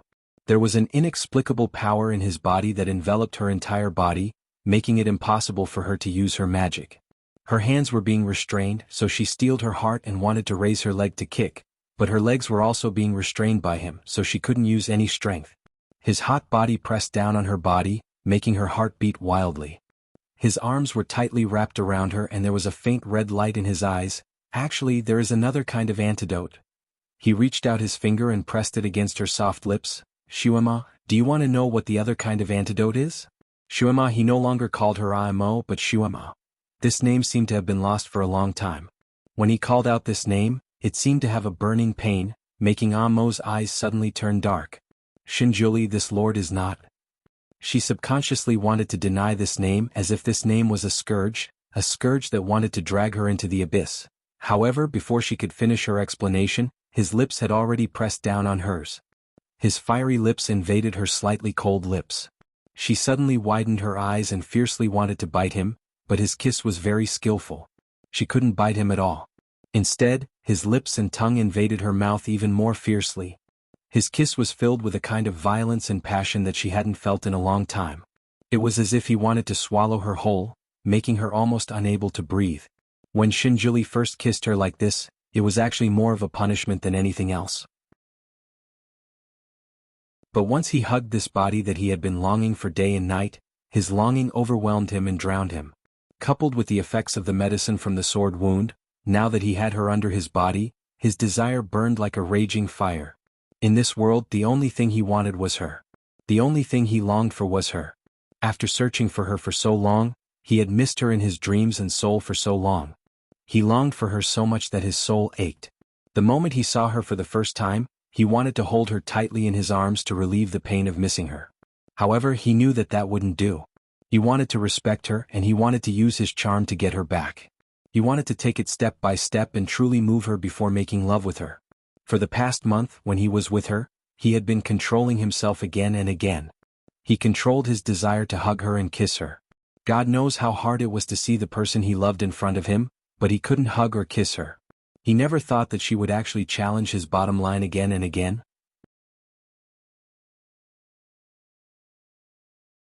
Chapter 1644. However, he did not expect that she would challenge his bottom line again and again. She was indifferent to him and helped another man to hurt him. She even threw away his flowers. Even if she destroyed the flowers that could save his life, he could still forgive her and understand her. He also felt that he deserved it. However, he did not expect that she would send him another woman at this time. He also did not expect that she would use the child to trick him. If he could not guess the truth and use the drug to dissolve the engagement, what would the child think of him in the future? Myanmar was a sensitive child. He would be traumatized for the rest of his life because of this. He was seriously injured. Perhaps his psychokinesis was not as strong as hers, but he had thousands of years of memory while she only had 3 years of memory. Even if she was the devil master, she was still a rookie in front of him. Before she could make a move, he had already predicted it in advance. With a few moves, he had pinned her down and made her unable to move. His kiss was hot and raging on her lips. Under the entanglement of their tongues, Imo could feel the hardness and heat of a certain part of his body. At this point, Imo finally realized the disparity in strength between him and himself. She thought that she was already invincible in this world, but she did not expect that once she met him, she would still be restrained. Once she angered him, she would still be trapped by him. He kissed her as a punishment. The soft and delicate body in his arms made his heart tremble as if it was scalded. Images of the intimate moments with her flashed in his mind, and this image made his body as hard as iron. She used to be his wife, his lover, and the woman he loved for 3 lifetimes. Now she was his fiancée. She was right under him and he desperately needed redemption. Shouldn't all of this happen naturally? He panted heavily and desperately tried to control himself. At this moment, his emotions and rationality were in a tug of war. The look in his eyes changed dramatically. Apparently he was in a fierce battle. Rip. He tore the front of her clothes. Her chest was cold, and the endless spring was revealed in front of his eyes. Shuema. His voice was gloomy and hoarse. It was as if this name was redemption, pain, and an indescribable sorrow. It caused Amo's heart to tremble as well. She could not push him away, so she could only accept it passively. This name also made her feel like crying. It was as if the owner of this name had once been a part of her life, a part of her memories. She closed her eyes slightly. Her eyelashes gradually moistened, and a drop of tear flowed down the corner of her eye. The teardrop finally woke up Shinjoli, who had almost fallen into oblivion. The moment he saw it, his body stiffened. He suddenly let go of his hand and rolled to the side. As soon as Imo regained his freedom, he almost instinctively jumped off the cloud bed. Her mind was buzzing. She stood there and looked at her messy clothes. She couldn't help but feel ashamed and angry. She raised her hand and a red light shot towards Shinjoli. You're courting death. Shinjoli had hurt the wound on his back when he was rolling. He was in so much pain that he wanted to die. He was sweating profusely and his vision was turning black. When Amo's red light came, he didn't dodge at all. Or rather, he didn't want to dodge at all. Her palm landed solidly on his chest, and the crisp sound of bones breaking rang out. His body trembled, and that pair of eyes fell directly on her body. They were clearly deep blue eyes, but they were as black as an abyss.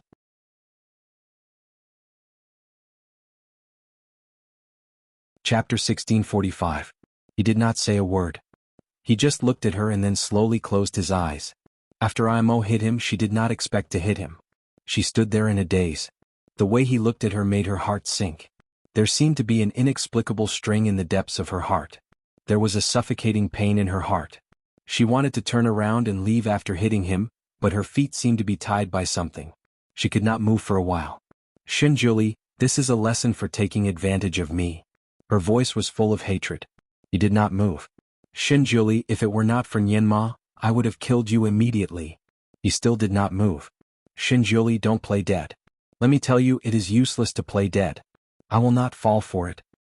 He closed his eyes and lay on the cloud bed without moving. There was blood at the corner of his lips.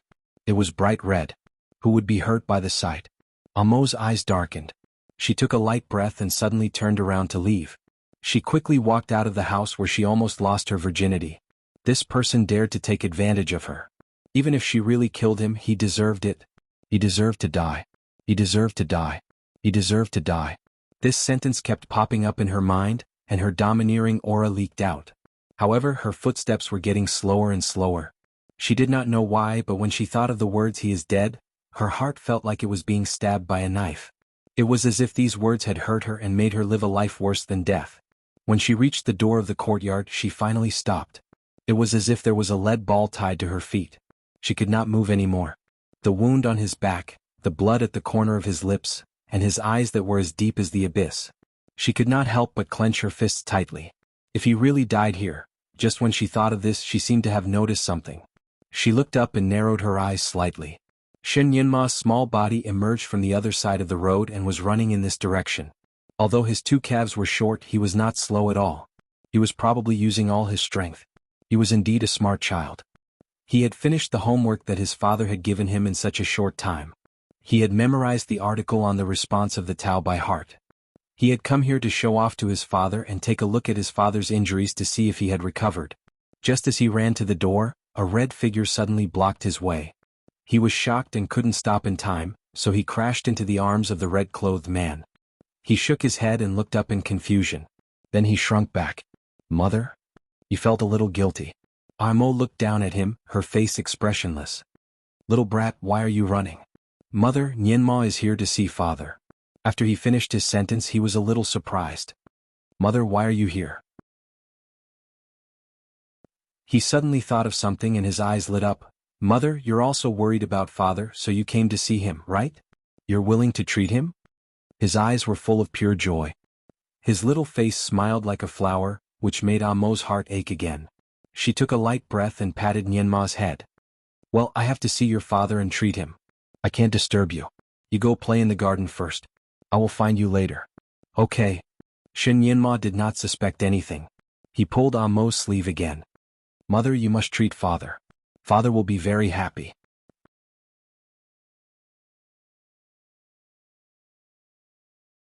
Chapter 1646. Don't be long-winded. Go. Shen Yinma was afraid that his mother would regret, so he turned and ran away. He ran faster than he came. Imo stood at the door of the courtyard and watched him run away. She was slightly relieved. Fortunately, the child did not see it. Forget it. For the sake of the child, she would save him this time. She would talk about breaking off the engagement later. She finally found a reason to save him. She turned and ran back. Shenjuli was still unconscious and did not move. Imo went forward to check his injuries. Her heart skipped a beat. Thanks to her palm strike, 4 of his ribs were broken, and one of them had almost pierced his heart. The sword wound on his back showed signs of enlargement. It looked even more ferocious. In addition to these 2 places, there were some scars on his body. There were claw marks, teeth wounds, burns. All kinds of injuries were stacked on his body. It was a frightening sight. Wasn't this person extremely powerful? How could he have so many injuries? She remembered that there were no scars on his body. His skin was flawless like jade. Her fingers that were checking on him suddenly paused. No, she did not want to remember him. She should not remember anything about him. She did not want to remember. A red light flashed in Amo's palm. She gently hit her forehead to erase all the memories that should not and did not want to appear. There were 2 injuries that made him unconscious. One was on his back and the other was on his chest. It seemed that these 2 injuries had something to do with her. Amo pursed her lips. She tore open his robe and fixed the broken ribs on his chest. She was very skilled in the way she fixed the ribs. She was so familiar with it that even she was stunned. She knew that it must be a skill that she learned 3 years ago before she went through the ordeal. She was too lazy to think about it. She was the Devil Master. Although she did not have the memory of her previous life, she knew that she had lived for more than 10,000 years. She did not know how many things she had experienced in these 10,000 years. Her life before the ordeal was at most a few decades. Compared to her life of tens of thousands of years, a few decades was just a drop in the ocean. Why should she care about those decades? Why should she remember? What she wanted was the present. She lived for the present. She was the demon lord of the demonic immortal continent. As for everything else, they were nothing but fleeting clouds. The powerful surgeon's bone-setting technique, coupled with her special treatment method as the Devil Master, had healed his chest. She believed that when he woke up and used his self-healing method, he should be able to recover very quickly. As for the back, Amo looked at the hideous wound on his back and was slightly lost in thought. If she treated him now, she was afraid that she wouldn't be able to find a way to force him to break off the engagement. This person was so strong and had an unusual obsession with her, which gave her an unusual headache.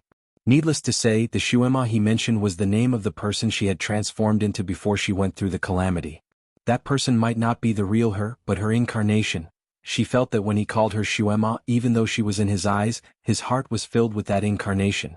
It was like an actress who played the role of a heartthrob and made everyone fall head over heels for her. But that person was only infatuated with the character in the movie, not the real her. Nienma. Was little Nienmo really the child she had when she was incarnated? But wasn't the child gone? Even though Imo had deliberately sealed that memory.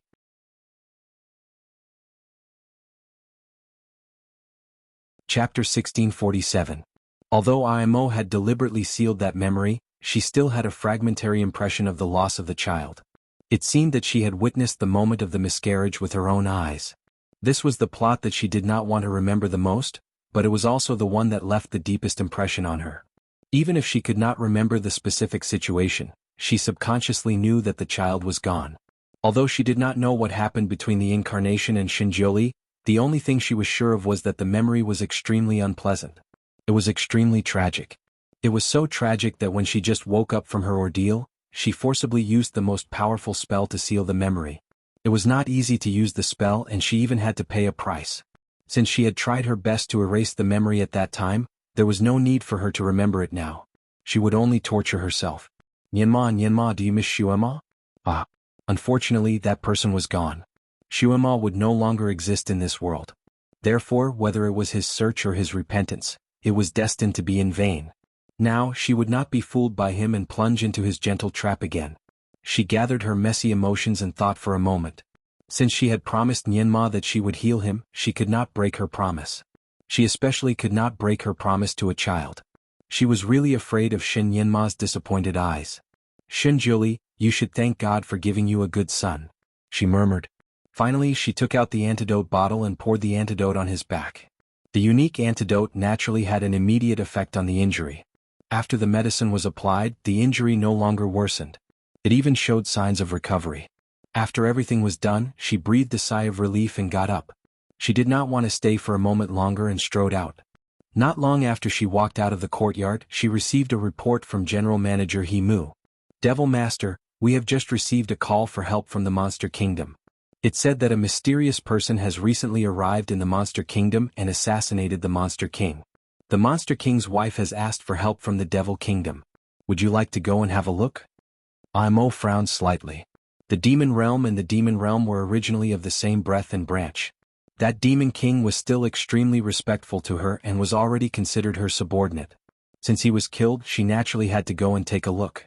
She wanted to see who the mysterious person was that he dared to behave so atrociously in her territory. When she was about to get up, she suddenly remembered that little Nienma was still waiting for her in the garden. She paused for a moment. On second thought, Shinjuli should be awake soon, and he would naturally take care of the child. Moreover, this was her Mo palace, which was heavily guarded. Even if there was no one to take care of little Nianma, nothing would happen to him. When she thought of this, she gave a few orders to head steward He Mu and immediately flew out of Mo palace. Shinjuli was awakened by an intense itch. It was as if countless ants were desperately drilling into his flesh, causing him to break out in a cold sweat the moment he woke up. In his daze, he subconsciously wanted to scratch, but fortunately his willpower was extremely strong. He woke up in time and controlled his hand. When he opened his eyes, the first thing he saw was the wound on his chest. It seemed that someone had treated it. Before he fainted, he naturally understood the situation of the wound on his chest. Now he could feel that his wound had been healed and the broken bones were neatly connected.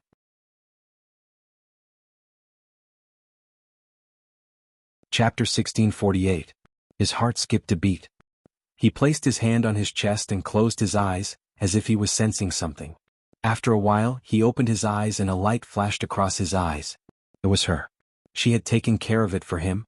It seemed like she still regretted her actions after slapping him, so she decided to treat him again. It seemed that she was not completely heartless towards him. Had he finally moved her a little? His heart was like a tidal wave. He took a light breath and could not help but look around. The room was very quiet. The afterglow of the setting sun shone on the window lattice. It was slightly red and warm. The itch on his back was getting worse. He could no longer ignore it. He gritted his teeth and conjured a water mirror. The water mirror reflected his entire back and the wound. Then he was stunned. The wound was showing signs of healing. It did not look so hideous anymore. Was this heart-piercing itch a sign that it was healing quickly? However, the itch was so bad that it did not feel like it was healing. His heart skipped a beat. He reached out and touched the wound. Then he took a sniff. There was a faint smell of the antidote. Did she use the antidote for him? She did not add any conditions. Shinjuli's eyes were already sparkling. He even forgot about the strange itch on his back. He slowly got up and smiled with his hand on his forehead. He had clearly just been beaten up, and it wasn't a light one at that, but it was as if a bright day had finally come. He stood up. After being tossed around for so long, his body was still a little weak. When he stood up, his body actually swayed a little. He held onto the corner of the table with one hand and waited for the sudden dizziness to pass. Fortunately, the dizziness came and went quickly. After the dizziness disappeared, he realized that the itch on his back seemed to have lessened. Although it was still itchy, it was tolerable. This was already much better than before. He really wanted to see her. He guessed that she would still not give him a good look. But so what? After all, he was one step closer to her, wasn't he? The one thing he did not lack in his life was patience. He had the patience to wait for her. Wait for her to really change her mind. When he returned to this world, he didn't want to be a god anymore. He just wanted to stay by her side and live a peaceful life. No matter if she was Shui Imo Ning Shuema or the current Imo, the one he loved was always her. There had never been anyone else. He and she seemed to lack a bit of fate, and he couldn't predict the final outcome of the two of them. He didn't want to calculate anymore. He was a god, and no one in this world could really interfere with him. He believed that with his own strength, even if he had to fight, he would fight for fate. When she was Ning Shuema and Shui Imo, she loved him. Even if she became Imo and lost all her memories, she would still fall in love with him again. Only then would this love of 3 lifetimes be complete. Shuema Imo. He chewed on the 2 names and a smile appeared on his lips. Recently, when this name flashed through his heart, it was often mixed with pain. At this moment, it also brought warmth. That warmth seemed to be ironed into his heart layer by layer. He closed his eyes and slightly adjusted his breathing. Perhaps it was because he had been tormented by that sword wound for too long. Now that he relaxed, he was especially tired. His body was extremely tired, but his mind was relaxed. Right now, she was probably in a state where she couldn't let go of her embarrassment and anger. It was better for him not to look for her, in case she felt embarrassed and said a few more unpleasant words to him.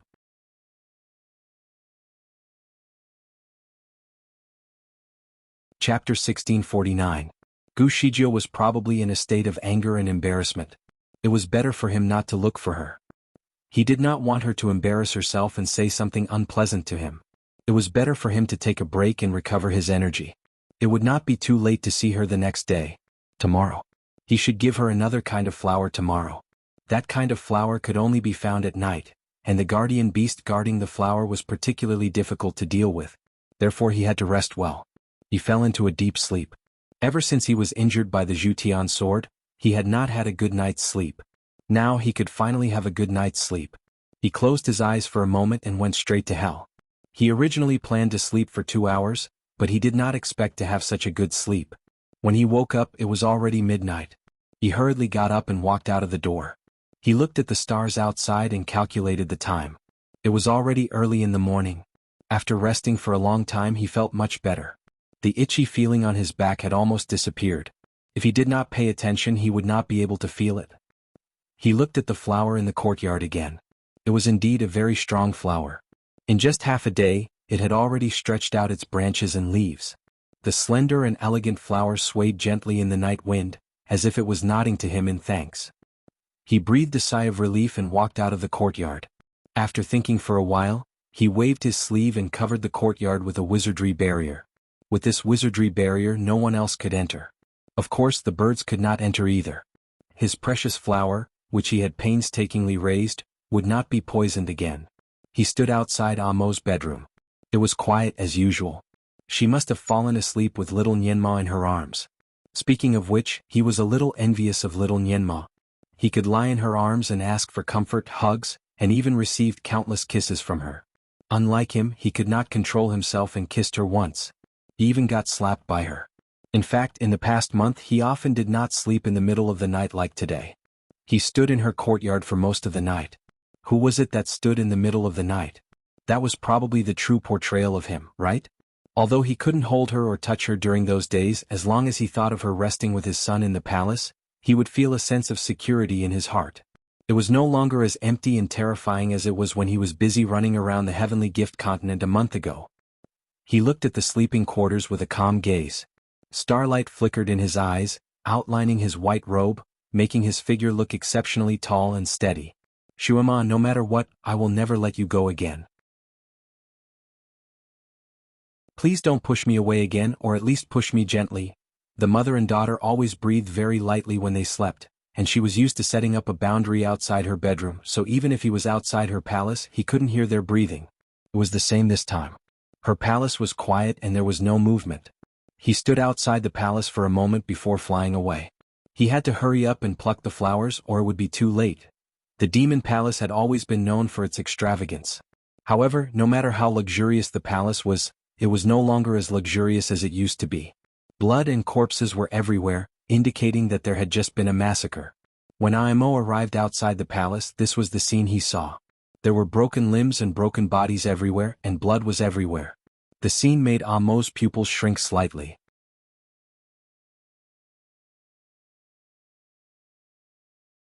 Chapter 1650. Beside her, head steward Homu clicked his tongue. What a vicious method. What a professional way of killing. This was simply a one-sided suppression. Who could this mysterious person be? Amo didn't say anything. She vaguely sensed a familiar aura in the air, as if this mysterious person was an old acquaintance of hers. There was no one outside the hall, but there were voices inside. The hall's doors were wide open, like a giant beast choosing its prey. A murderous aura emanated from the hall, causing the air to feel heavy. Head steward Homu volunteered. Devil Lord, let me go in and take a look. No need. The corner of Amo's lips curled up into a nonchalant smile. With a leap, he openly flew into the main hall. Head steward Homu was speechless. The Devil Lord was domineering and mighty. There were indeed quite a number of people in the hall. It seemed that all the leaders of the demon race had gathered here, forming a dense mass. Several demon corpses were strewn about in the middle of the hall, including the demon king who had been split into two and was curled up in his original form. Beside him were his wife, concubines, and children. None of them were left alive as they were all dead. Of course, around them were the corpses of more than 10 demon generals. These were the demon king's loyal subordinates, who had sacrificed their last drop of blood to protect their master. As for the others, they were kneeling in the dust, bowing their heads to a man sitting on the main seat in the hall. The air was filled with the sweet smell of blood. The man sitting on the main seat was dressed in red, as if he had been dyed in blood. He had elegant features, and there was even a trace of a refined smile on his lips. He lazily looked at the people kneeling before him. Who is your king now?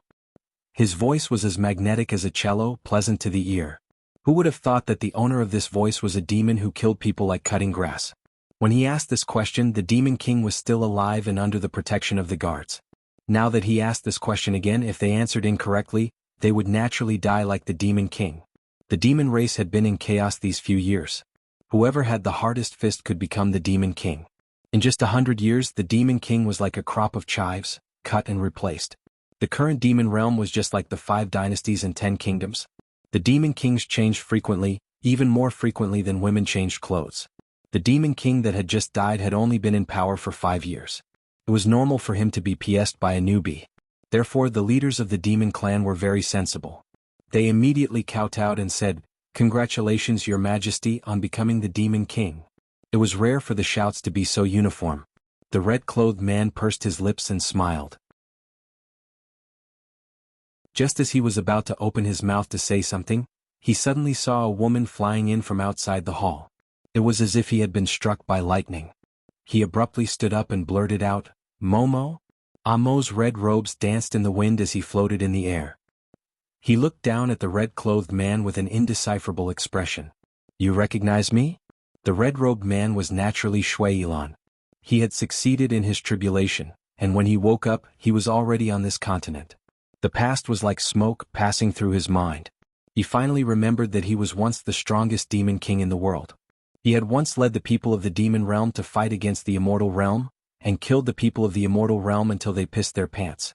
If the immortal realm hadn't been defeated in the end and asked the supreme divinity to directly release his soul, perhaps he would have been able to expand the territory of the immortal realm for the demon realm.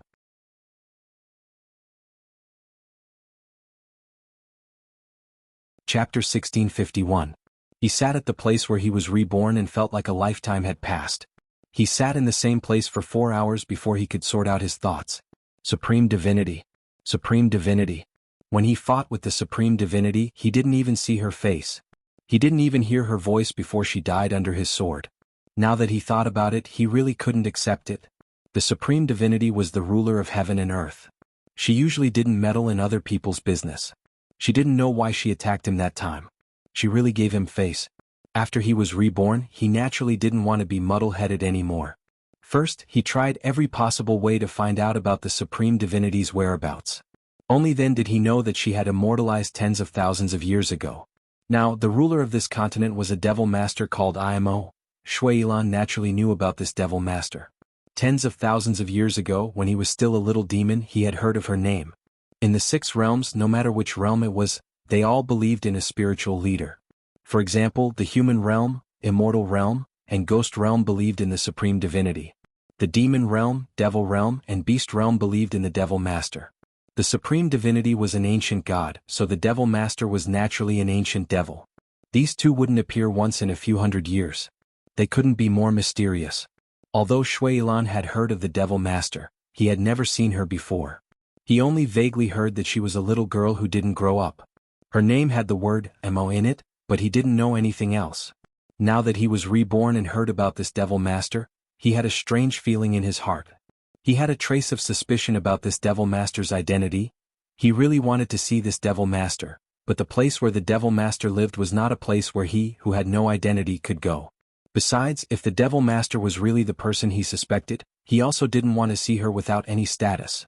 Therefore he thought about it and decided to enter the demon realm. The demon realm used to be his old territory. Although the demons here were no longer his subordinates and the demon realm had changed, he was still familiar with this place and the laws of the demon race. After his rebirth, not only did he regain his memories as the Monster King, but he also regained his kung fu. If he wanted to regain his position as the Monster King, he could only choose one path: kill. Just like the Monkey King of a group of monkeys, if a new monkey wanted to replace the old Monkey King, it would have to go through a bloody battle. Of course, the struggle for the throne of the demon race was much more complicated and troublesome than the struggle for the Monkey King. However, he couldn't stop himself from understanding the laws of the demon race. Whether it was sowing dissension or taking drastic measures to deal with the situation, he first used a series of methods in secret to make the original Demon King disloyal and disloyal. He also cultivated a group of followers for himself.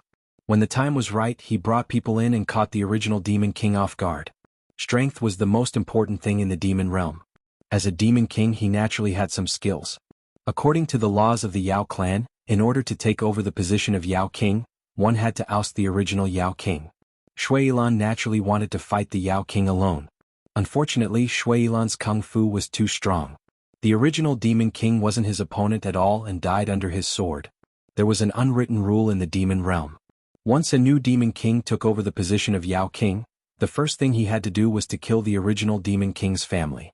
To cut the grass, one had to remove the roots. This was also the law of the demon realm. Therefore, the original Demon King's family and the Demon King became ghosts under Shui Yilan's sword. Shui Yilan's kung fu and methods shocked all the generals of the demon race. The original Demon King's kung fu was so high that he couldn't even last 10 moves under his sword.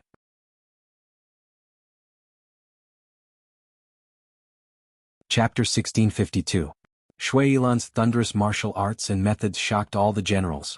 The original Demon King's martial arts couldn't even last 10 moves under his sword. Naturally, these generals wouldn't be cannon fodder anymore. They immediately recognized Shui Yilan as the new Demon King. Shui Yilan originally wanted to visit the Demon Master in Mo Palace as the Demon King after inheriting the Demon King's position. He didn't expect her to come by herself. Moreover, this person was a miniature version of Ning Xuema. However, the aura around her was many times darker than Ning Xuema's. She really was Momo. His Momo really didn't die. However, from what she said, she didn't seem to remember him. She lost her memory? Shui Yilan's eyes flashed with ecstasy. Losing her memory was good. Losing her memory was really good. As long as she lost her memory, she would forget everything about Xinjiuli. She would be like a new person. As long as he worked hard, he might be able to get her again. Instead of standing behind her and watching helplessly as she worried about another man's well-being and loss, about life and death, until now, he still couldn't forget her dying breath under that tree. He also couldn't forget her relieved expression when she went through the lightning tribulation. She used to work so hard to live. She used to work so hard to live a wonderful life. At that moment she really wanted to die. Now heaven really treated him well. It actually allowed him to meet her again after going through the tribulation. It was a brand new her. In this world, no one would fight with him anymore. Xinjiuli was still foolishly looking around the Tianxi continent. He didn't go through the tribulation, so he wouldn't come to this continent. He stood in place and raised his head to look at her. His gaze was gentle and the smile on his lips was enchanting. He answered her question. No, this is the first time we've met, respected Lord Devil Master.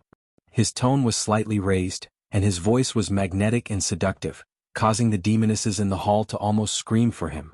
Arimo lowered her eyes to look at the man who was dressed in the same red robes as her. Dark waves swirled in her deep eyes as she spoke faintly. No, you're lying. Shui Yilan's heart sank. Did Momo recognize him? She didn't lose her memory? He didn't know if he should be happy or worried. Looking at her, he didn't know how to answer. It wasn't until now that he realized the difference between the Devil Master in front of him and the woman in his heart. She now had a pair of clear red eyes. Normally, demons would have a bit of red in their eyes, but that red was generally not pure. It could be black with red or yellow with red. The more red there was, the higher the level of the demon and the purer their skills. But Amo's eyes were pure red, without a trace of impurity. When it flowed slightly, it was as if there was a dark flame dancing in it. Shui Yilan had never seen such pure and beautiful red eyes. When she stared at him, her eyes were strangely deep as if they could suck in his soul. Now she was looking at Shui Yilan with such eyes. Looking at him, it was as if she wanted to look into the depths of his soul.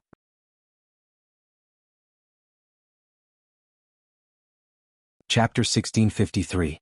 Her tone was calm, but it gave people a soul-stirring feeling. It doesn't matter if you've known this lord before. Now that you've killed the king of the demon clan and become the new demon king, this lord will ask you, will you submit to this lord? She stood there. She was clearly short, but her powerful demonic aura made everyone tremble in fear. There were several hundred demons in the hall, but they were all suppressed by her aura. They didn't even dare to breathe loudly. Shui Yilan was also somewhat suffocated by the powerful demonic aura emitted from her body. His heart was indescribably anxious. At this moment he suddenly realized the gap between him and her. Although he was a powerful demon king compared to an ancient demon, there was clearly a world of difference. When she fully released her demon master aura, the pressure of an ancient demon master made his knees go weak. He almost wanted to bow down and worship. In her previous life or the life before that, although their statuses were different, the difference between them wasn't too great. Even when she was Ning Xuema, he was still a little taller than her. He could restrain her and do whatever he wanted with her. But in this life, when he looked at her pair of extremely beautiful yet extremely deep eyes, he actually felt an instinctive sense of fear. She was the lord that the demon clan and the demon clan worshipped. She was high above. She was no longer the Momo that he thought was easy to approach. He was lost in thought for a moment. Imo didn't wait for his answer and became impatient. She slightly curled her fingers and her eyes became deeper. What? You don't want to submit? Her voice was almost cold. That powerful pressure caused all the demons in the hall to kneel down, trembling as they knelt there. Shuilan. He silently swallowed the blood in his throat and finally knelt down. Of course I submit, my demon master. Imo finally smiled. It was a smile of conquest, but it was also a smile that was expected. With this smile, the powerful demonic pressure finally disappeared. It was like a spring breeze swept through the hearts of the demons. She looked at Shuilan, her eyes filled with gentleness. Tell this lord your name. Shuilan. Shuilan replied in a deep voice. She smiled again and extended her small snow-white hand towards him. Shuilan, right? Very well, now you have to do something for me. By the time Imo brought Shuilan back to Imo Palace, the sky was already starting to brighten. In the distance, the sky was showing the color of a duck's egg. The first rays of dawn had yet to fall, but the darkness was about to recede. Imo was in a good mood, and she believed that her mood would be even better tomorrow. She was most afraid of trouble and procrastination. She liked to do things in a straightforward manner. As long as she passed tomorrow, she believed that everything that was bothering her would end and she would return to the right path. Shuilan, who was beside her, had an indescribable expression on her face ever since she found out about her plan. It was hard to tell whether she was crying or laughing. Imo waved his hand at his loyal subordinate, head steward Himu. All right, you can go and prepare. Then she looked at Shuilan and said in a gentle voice, you go and prepare too. Shuilan, manager Himu had always been obedient to her. After bowing to Imo, he left with Shuilan, who had an unfathomable expression on his face. Imo slowly returned to her own palace. The palace was as quiet as usual. She subconsciously looked at the bed. The bedding was neat and tidy, but there was no trace of Shen Yanma.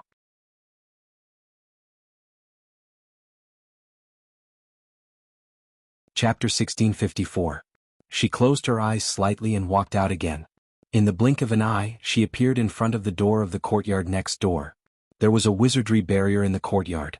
It was not difficult for her to break the barrier, but if she wanted to break the barrier, she would definitely disturb the two people in the courtyard who were having a good sleep. There was no need for that. She would just let him have a good sleep. Imo returned to her bedroom. She casually pulled the quilt over her body and closed her eyes slightly. She was not used to not having the warm and soft little thing by her side. When she was half asleep, she hugged a pillow in her arms as if she was still hugging the little guy. She closed her eyes. She had to get used to it. She was an unlucky person. It was better for the little guy to stay away from her. That man was Shin Yanma's father. He would take good care of the little guy. The little guy was full of light aura. It was not suitable to stay by her side in the dark. She had been free for 3 years. She should not be tied down by anything. If he did not get close, he would not care. If he did not care, he would not be tied down. If he was not tied down, he would not be hurt. Recently, that person had messed up her mood from time to time. Now it could finally end happily. That person seemed to be enduring the humiliation by her side, but in fact, he was extremely proud. When everything was revealed in front of him tomorrow, would he give up and leave? Would he? She closed her eyes slightly and thought of everything that would happen after dawn. She felt happy but also faintly twisted in her heart. The familiar lanterns and streamers were decorated, and the familiar red flowers were blooming everywhere.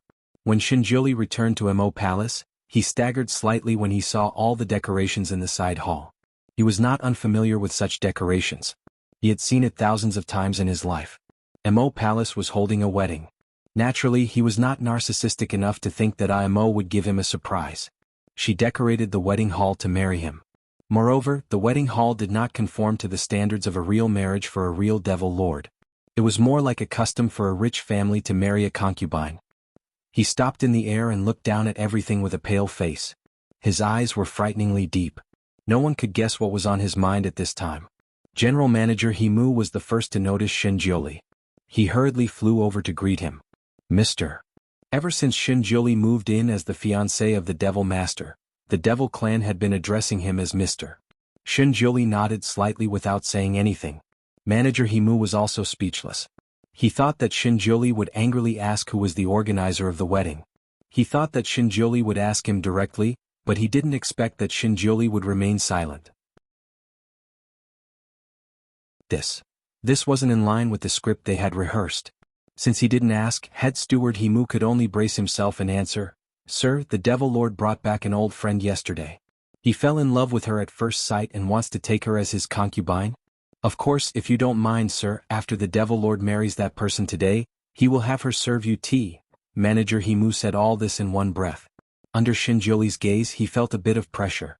In the Devil realm, it was normal for a Devil Lord to have multiple wives and concubines. Some Devil Lords even had enormous harems. All the beautiful female devils of the demon race would have an affair with the Devil Lord and become his concubines. However, Imo was a Devil Lord who was countless ranks higher than a Devil Lord. It should be normal for her to have multiple wives and concubines, right? Since she was a woman, her harem would naturally be filled with men.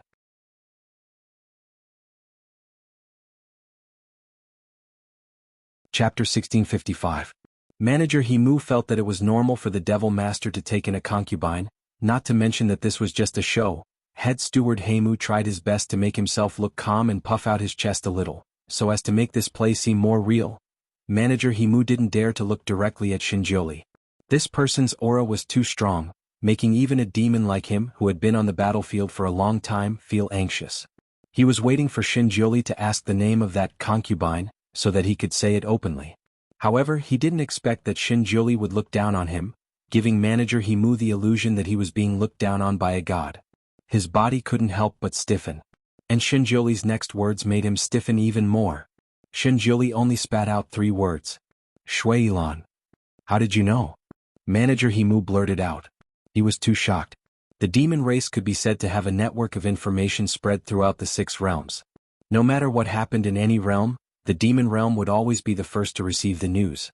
He could only blame himself for Shuilan's plan to counterattack in the demon realm, this time being too meticulous. Before the coup was launched, no one had noticed and no one had even known of his existence. Manager Himu had only learned the name Shuilan last night. How did this person know so quickly? This didn't make sense. Shinjuli didn't waste any more words with him. He only asked, "Where is she?" Manager Himu subconsciously replied, "In the main hall." Shinjuli's figure turned and disappeared. Manager Himu stood there with his mouth slightly agape, unable to react for a moment. Shinjuli's reaction was far beyond his expectations, so he didn't know whether he had succeeded or not. A moment after Shinjuli left, Manager Himu suddenly reacted. "That's not right. This mister didn't fly out from the depths of Mo Palace, but flew in from outside. In other words, he didn't return last night?" Mo Palace's main hall was decorated in a jubilant style. However, if one looked carefully, the main color here wasn't bright red, but more towards pink. Even Shuilan's robes leaned towards pink. Shuilan was extremely beautiful. At this moment he didn't look frightening in his pink robes. Instead, it made his handsome face look rosy, giving him a different kind of beauty. Shuilan's to look like this. He mused to mention to say, "Emo, do you have to do it like this?" Imo was still wearing her red dress. She looked at him and asked coldly, "Are you going back on your word?" Shuilan felt a chill in his heart, and the smile on his face was somewhat stiff. I don't regret it. I just feel.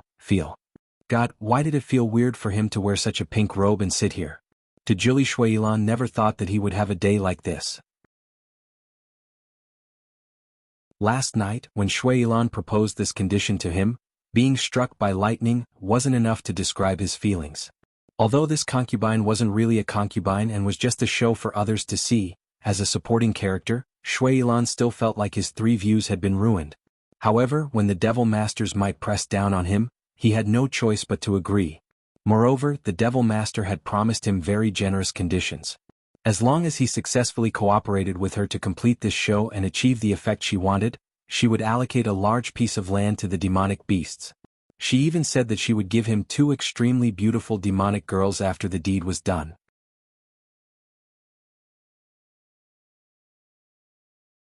Chapter 1656. He wasn't interested in the witch, but he was very interested in the land that was going to belong to the demons. Among the 6 realms, the immortal realm had the largest and best territory, followed by the devil realm. Next were the human realm and the beast realm. The demons were at the bottom of the heap, with the most barren land, even poorer than the poorest part of Africa. The demons had no choice but to disguise themselves as humans and run to the human realm to make a living.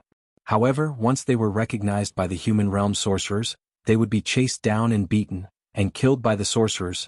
Being able to own their own fertile land was the demons' most urgent wish. Of course, tens of thousands of years ago when Shuilan was the demon king, things weren't like this. At that time, the demons were still very popular under his leadership, and they could almost do whatever they wanted in the 6 realms. Blame it on that reverend god. After killing him, the demon king, the demon race declined year after year. By the time Shuilan took over, the demon race had already turned into mud that couldn't stick to the wall. Therefore, Amo's condition was simply a timely reign. Therefore, with all the above factors combined, Shuilan gritted his teeth and agreed. The reborn Amo didn't say much, so Shuilan didn't get much information from her. He only knew that she wanted him to act in front of someone, but she didn't say who that person was. She only wanted him to show off their affection at the appropriate time.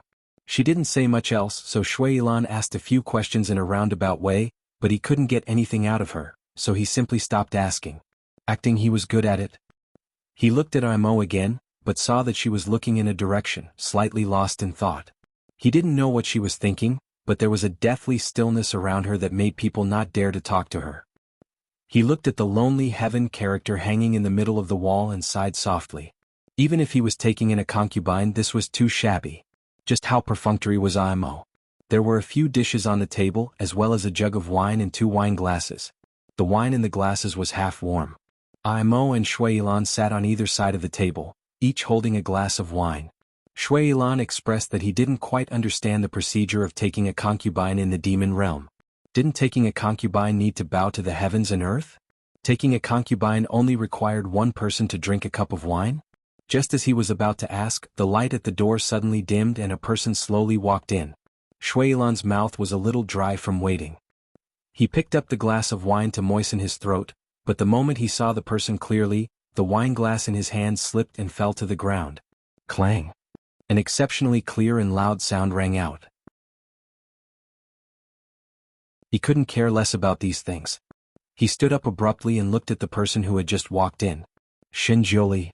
That person was naturally Shinjoli. He stood at the door and looked at everything in the main hall. The sunlight inlaid a layer of silver on his back, but it made his face somewhat blurry. His gaze swept across the hall before finally landing on Amo. He didn't say anything and only looked at her calmly. It was as if a storm was gathering in the depths of his eyes, but his face was calm. Amo looked at him lazily. What are you doing here? She picked up the wine glass and twirled it around. There's no need to look at me like that. I'm just taking in a concubine. It's not a violation of our agreement. If you don't like it, there's no harm in. There's no harm in breaking off the engagement, is there? Shinjuli continued. His voice was so steady that no fluctuations could be heard. Imo was choked by his straightforward reply and didn't say anything for a while. It was Shuilan who reacted in time, a faint light flashing through his eyes.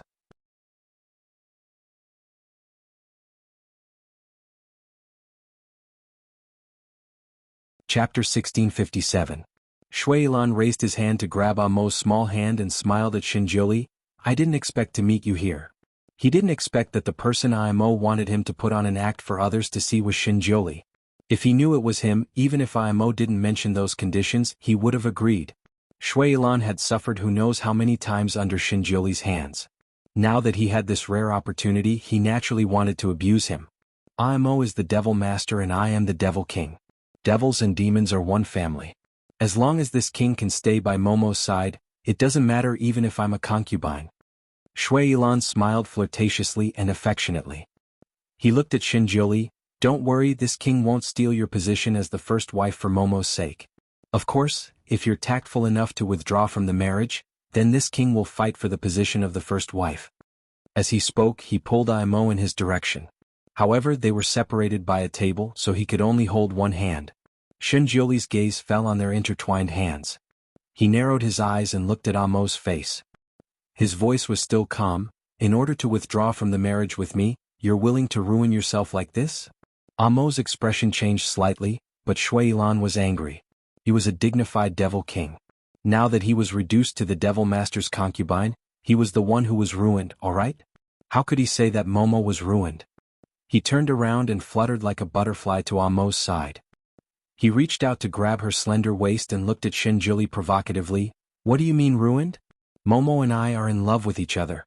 If you didn't come between us, she and I would have been the most loving couple. Shinjuli, you're the one who made Momo so unhappy. If you know what's good for you, then withdraw from this marriage that doesn't belong to you and return to your immortal realm. Shinjuli's eyes fell on Shuilan's arm again. His voice was cold as he said, Shuilan, let her go if you don't want your arm to disappear. Shuilan's expression changed slightly. He knew that Shinjuli was a man of his words. He wasn't just threatening him, but if she let him go after hearing his threat, how shameful would that be? While Shinjuli hesitated, Amo lifted her hand and pushed his arm away. She looked up at him, her voice cold and decisive. Shinjuli, I really hate you. I don't want to see you. Therefore, it's better for you to cancel this marriage as soon as possible. Her words were very merciless. Shuilan stood to the side and felt a little embarrassed for Shinjuli. This supreme god had always been high and mighty. Who would have thought that there would be a day when he would be forced to cancel the marriage? Shuilan looked at Shinjuli's snow-white face. While he was happy, he also felt a little sad. What if I don't withdraw? Shinjuli said in a low voice. His calm appearance seemed to hide a storm. Then I'll find all kinds of ways, including all kinds of ways to make it real. Amo also threw caution to the wind. Since things had developed to this point, she could only continue regardless of everything. Since the knife had already been cut, she had to cut off all the tangled knots. The atmosphere in the hall was unusually heavy. It was so oppressive that it made people want to scream. Shinjuli's gaze focused on Amo's face. After pausing for a moment, he finally said word by word, Okay, I'll cancel the marriage. She didn't expect him to agree so easily.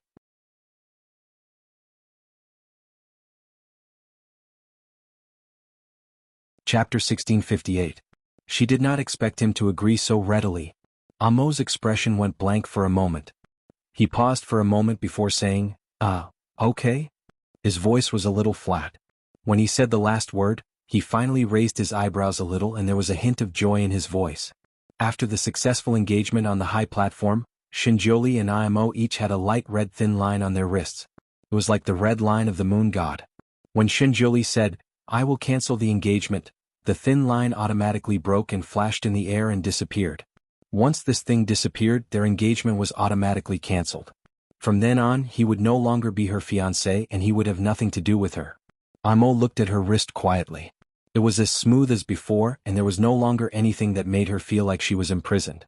This was also the result she wanted for more than a month. Now that she had succeeded, she felt that it was unreal. He should be relieved, he should be happy, but what the hell was that indescribable pain in the depths of his heart? Shinjuli turned and walked away. Although he had suffered such a big blow, his steps were still very steady, but his speed was slightly faster. His back looked a little bleak and lonely. It was a little painful to look at. Imo paused and added, You can take Nyenma with you. After all, he was his biological son. The child would have a brighter future with him. Shinjuli paused for a moment, but he did not turn around. He only responded with a faint okay, and added, Where is he? I will take him with me. Imo's expression changed. He is not with you? Shinjuli suddenly turned around and looked at her face. Is he not with you? Imo was speechless. Mo Palace was in a state of chaos like never before. Everyone was mobilized to search for a child, turning the sky upside down. No. They had searched everywhere, even snake holes and rat nests, but they still couldn't find the little ancestor. It was as if the little fellow had disappeared from the face of the earth. No one knew where he was. Imo pursed her lips tightly. She used all kinds of spells to search, but to no avail. Her face was getting paler and paler, and her heart was beating faster and faster. Although the little guy was smart, he was still a child who had only been born for a little over a month. Who would take him if he got lost? Little Nyenma's shadow flashed in her mind. His big eyes that longed for affection flashed by, and the last scene when she saw him flashed by. All right, I'm going to see your father and treat him. I can't disturb him. Go play in the garden first. Mother will find you later. Sure. Mother, you must cure father. Father will definitely be very happy. Don't be long-winded, go. Then he ran away. That little fellow had always hoped that his mother and father would love each other. Since he was young, he had been trying his best to bring them together. Every time he begged her to save his father, he would try to please her and be obedient. When he heard that she would save his father, he was so happy that his eyes were as bright as the stars. When he ran away, his footsteps were very happy. At that time, his little heart must have been jumping with joy. He must have been waiting for her in the garden yesterday, waiting for her good news. He must have been waiting for her to say that his father had been cured.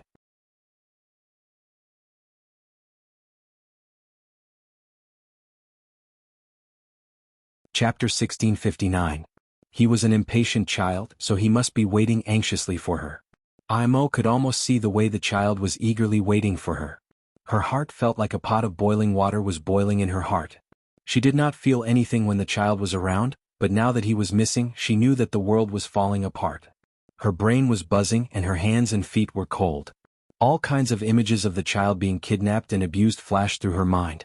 She saw him begging on the street with broken arms and legs, having his organs dug out and sold, and being sold to remote mountains.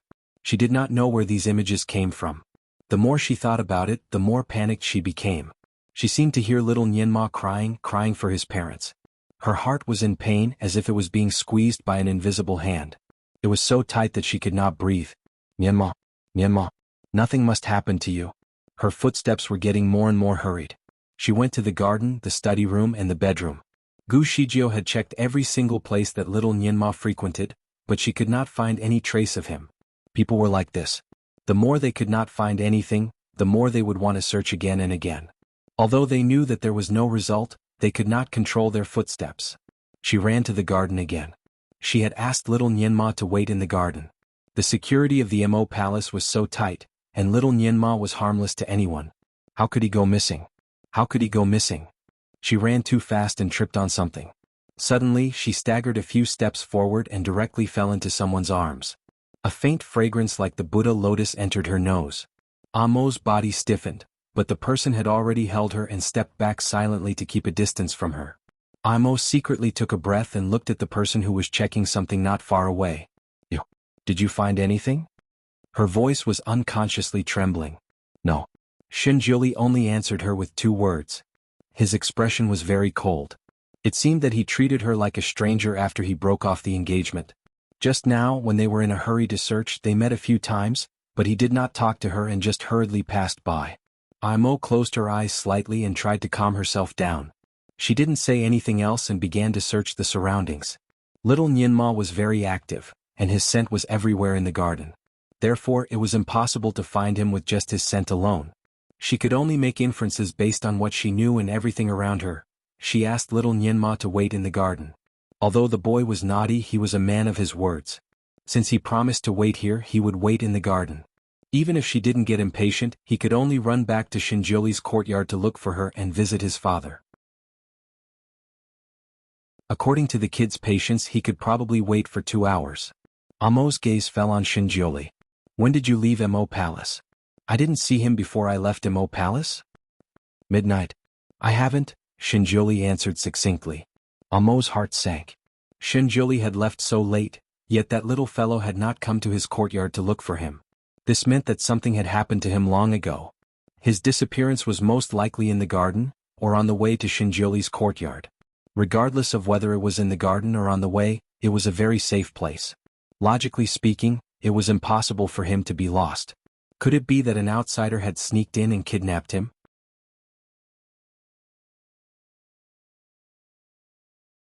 Chapter 1660. The garden was a forbidden area in the Mo Palace, and only a limited number of people came here. Other than the children, only butler Himu Yitianli and Shinjuli had been here before. Therefore the smell was not too complicated. Amo's sense of smell was not very sensitive, so she could only put her hope on Shinjuli, who was searching nearby. He was very careful and did not miss a single leaf or bush. Imo organized her thoughts and quickly told him what she knew. Shinjuli listened to her in silence. He only glanced at her. Although his eyes were calm, it was as cold as ice. It was as if he was condemning her. Since she had promised the child, why couldn't she see the child before she left? So that he did not have to wait. Imo felt a stab in her heart when he looked at her. She could not help but sneer. You are not qualified to condemn me. Don't worry about your son. If anything happens to him, you At this point, her throat was blocked by a ball of cotton. She could not continue her sentence. If anything happened to little Nianma, she did not know how to forgive herself. Perhaps she would not be able to forgive herself for the rest of her life. She had long thought that little Nianma should not be by her side. She would kill everyone she cared about. The more she cared about someone, the easier it was to lose them. It was not the first time that God had played her like this. She had wanted to push them away. She had pushed away everything that she cared about. Why did she have to bear the loss? What? She did not know why, but the grievance in her heart was overwhelming.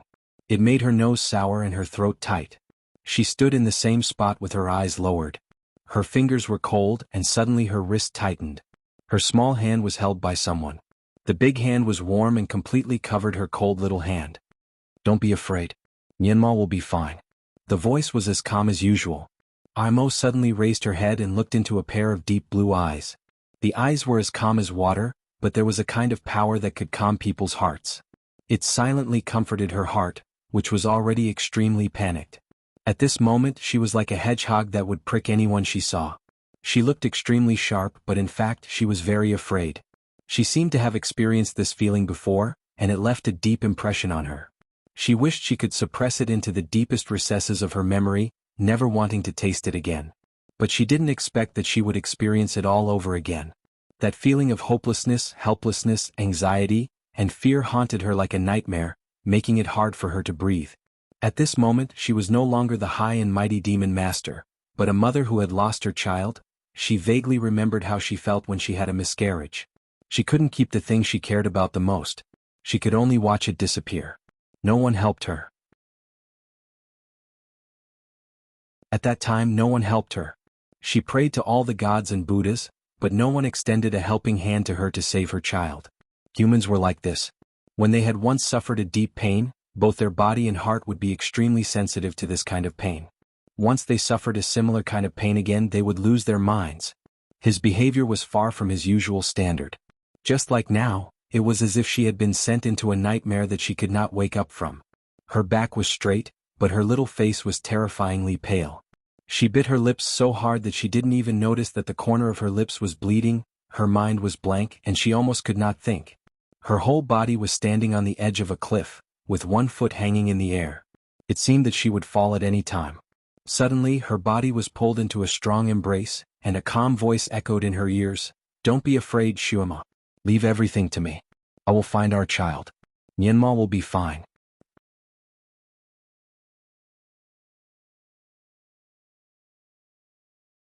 Chapter 1661. The embrace was familiar yet strange, with a slight warmth.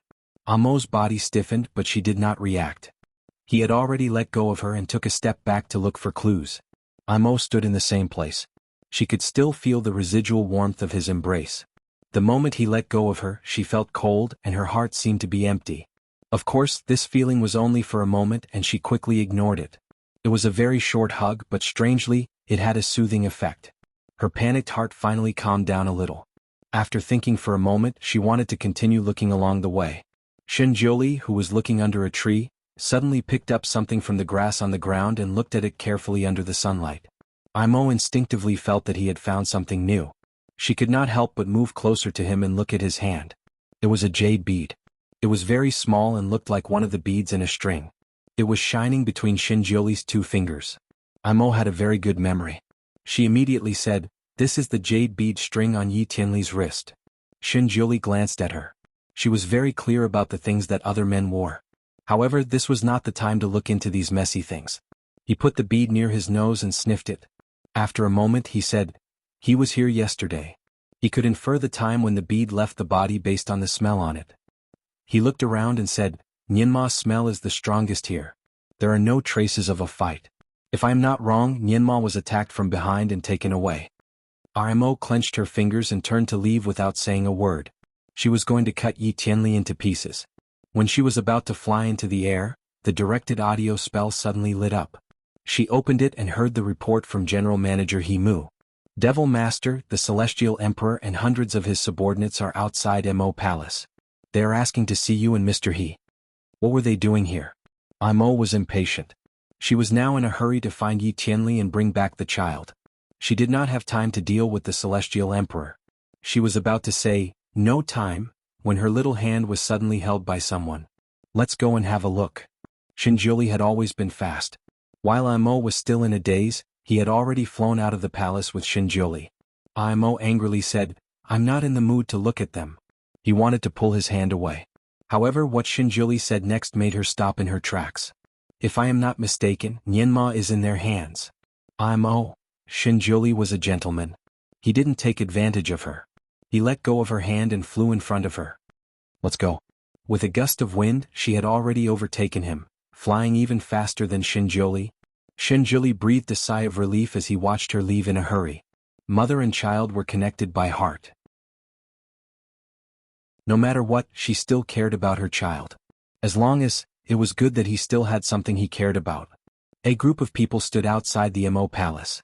After all, they were all celestial beings of different sizes. Their bodies were shining with auspicious lights that almost broke through the sky. The purpose of this group of people was unknown. The guards of the Mo palace naturally did not dare to be careless. They lined up in a row to confront the people from the celestial world. Fortunately, the people from the celestial world did not intend to attack the Mo palace. After the report, the celestial emperor and the others waited outside with their hands down. This made the guards of the Mo palace feel relieved. When Imo and Shinjuli flew out, they saw this scene. As soon as Imo came out, the people of the Mo clan immediately knelt down. We pay our respects to the Devil Master. Imo waved her hand to signal them to get up. However, her eyes quickly swept across the celestial beings on the opposite side, but she did not see the child.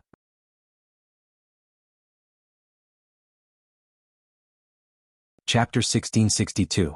The immortals were behaving strangely this time. In the past, they would kneel and kowtow whenever they saw her. Even the celestial emperor had to bow to her. Now, the group of immortals only bowed to her collectively. As for the celestial emperor, he only bowed to her. Devil Master. Imo smiled. Once she calmed down, her reasoning ability was still very strong. She was too lazy to talk to the celestial emperor. She went straight to the point. Is Nianma in your hands? Are you here to negotiate with me? The celestial emperor was stunned. He did not expect her to be so straightforward. After a short pause, he replied, Devil Master, don't worry. Prince Nianma is very safe. Now, no one in the Fanteon Palace dares to trouble him. The only thing he cares about now is his father. The Fanteon Palace? None of the people present were rookies, so they naturally knew where the Fanteon Palace was. According to legend, it was the place where the only Divine Lord used to live. It was located above the 36th level of the sky. Since the Divine Lord disappeared, the place was automatically sealed. No one had ever entered it. Of course, no one had the ability to enter it, not even the Celestial Emperor. Now Shinyanma could easily enter it. Was he the reincarnation of the Divine Lord? Or was he the descendant of the Divine Lord? Everyone's eyes were fixed on Shinjuli, who had not said a word since he appeared. If Shinyanma was the son of God, then Shinjuli should be the Divine Lord. Everyone in the world knew that the Divine Lord and the Devil Lord were once enemies. A great war broke out between them. They were born to be enemies. The devils shouted and protected the Devil Master in the middle. Shinjuli was isolated. Countless swords and knives were aimed at Shinjuli. The immortals did not dare to show weakness. They immediately rushed forward and wanted to surround Shinjuli. Shinjuli didn't care about the demonic swords and sabers that were aimed at him. His face was gloomy as he looked at Heavenly Monarch's face and said indifferently, "You dare to plot against me?" His voice wasn't loud, but it was extremely intimidating, causing Heavenly Monarch's heart to turn cold. He slowly knelt down in front of Shinjuli. "I don't dare, I just want to verify. If I have offended you in any way, please punish me. Please return to your original position." The group of immortals behind him knelt down together. "Please return to your original position, Supreme Divinity." Their voices were like a landslide and a tsunami, extremely imposing. In these troubled times, the celestial realm was looking forward to the Supreme Divinity's return. Ever since the day of the Devil Lord's engagement banquet, the Sky Emperor had been suspicious of Shinjuli's identity. After returning, he tried to find out more about his background. The celestial realm was naturally very well informed. As long as he inquired seriously, he could still find many clues. He knew that Shinjuli had drifted out of the fiery gold sea and that no one had ever seen him before. The fiery gold sea was a sea that even gods and ghosts couldn't get close to. No matter what fell into it, it would melt into dregs. Not even a molecule would be left behind. However, this person was able to come out of the fiery gold sea alive. This could be considered a miracle. Hence, Heavenly Monarch's suspicions grew. He became more and more suspicious that Shinjuli was the supreme divinity. If the supreme divinity was reborn, it would naturally cause an uproar in heaven and earth. There would be countless auspicious signs, and the celestial realm would naturally know. However, what if the supreme divinity had never been immortalized? What if the supreme divinity had just left this continent? What if the supreme divinity had not been reborn but had returned in a low-key manner? Naturally, there wouldn't be any strange signs on this continent.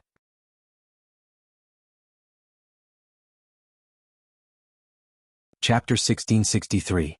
After figuring this out, the celestial Thearcha's heart felt as if it had been hooked by a small hook, scratching and scratching incessantly.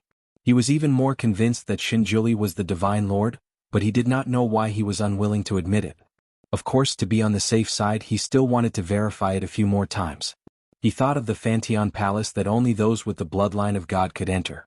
He did not dare to provoke Shinjuli for the time being, so he turned his attention to Shin Yinma. Shin Yinma had been staying in the Imo Palace. The security there was very tight, and those who were not familiar with the terrain could not enter at all.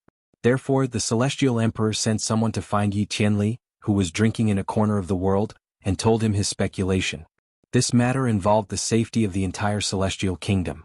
Yi Tianli did not dare to be dispirited at this moment. The Divine Lord and the Great Devil were natural enemies. If they were unintentionally together, the creatures in this world would be tortured again when they found out the truth. Even if the two of them did not fight, it would be inappropriate for the Divine Lord to stay in the Imo Palace. Moreover, there were too many variables. Besides, Shinjuli had robbed Yi Tianli of his marriage. Although Yi Tianli was willing to admit defeat, he still felt uncomfortable. He felt that his wife had been taken away from him. However, there was nothing he could do. If Shinjuli was really the Divine Lord, then the marriage between him and the Great Devil would obviously be impossible. How could a Divine Lord and a Divine Lord be a loving couple? Therefore, as long as he exposed Shinjuli's identity, Yi Tianli would indirectly take revenge. Yi Tianli still wanted to find out the truth. His mission was to steal the little bun, Shin Yinma. Yi Tianli had been in the Mo Palace for nearly 2 years. Naturally, he was very familiar with the layout of the palace. His kung fu was very good, so it was easy for him to sneak into the Mo Palace to find an opportunity. Translator. Endless Fantasy Translation Editor. Endless Fantasy Translation. In the Mo Palace, both Imo and Shinjuli were highly skilled.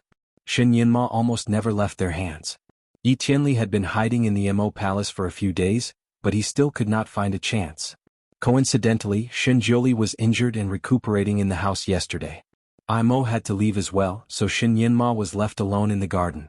Although Shin Yinma was different from the other children, he was not as alert as Yi Tianli. Therefore, there was no doubt that Yi Tianli would be able to attack him. Therefore, after Yi Tianli succeeded, he easily left Mo Palace and returned to the immortal world. Of course, Yi Tianli was very careful when it came to Shin Yinma. He only knocked him out and did not dare to hurt him. When Shin Yinma woke up from his coma, he found himself standing alone in front of a palace.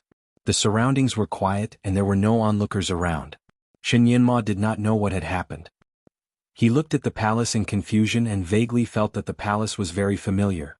The child was curious and playful, so he ran directly into the palace that no one else could enter. Of course, the Sky Emperor and Yi Tianli, who were hiding in the dark, saw everything clearly.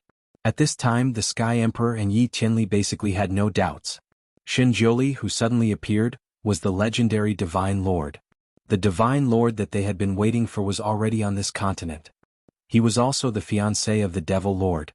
Since he was the Divine Lord, they naturally had to find a way to welcome him back. Of course, the little bun, Shin Yinma, had to be returned as soon as possible.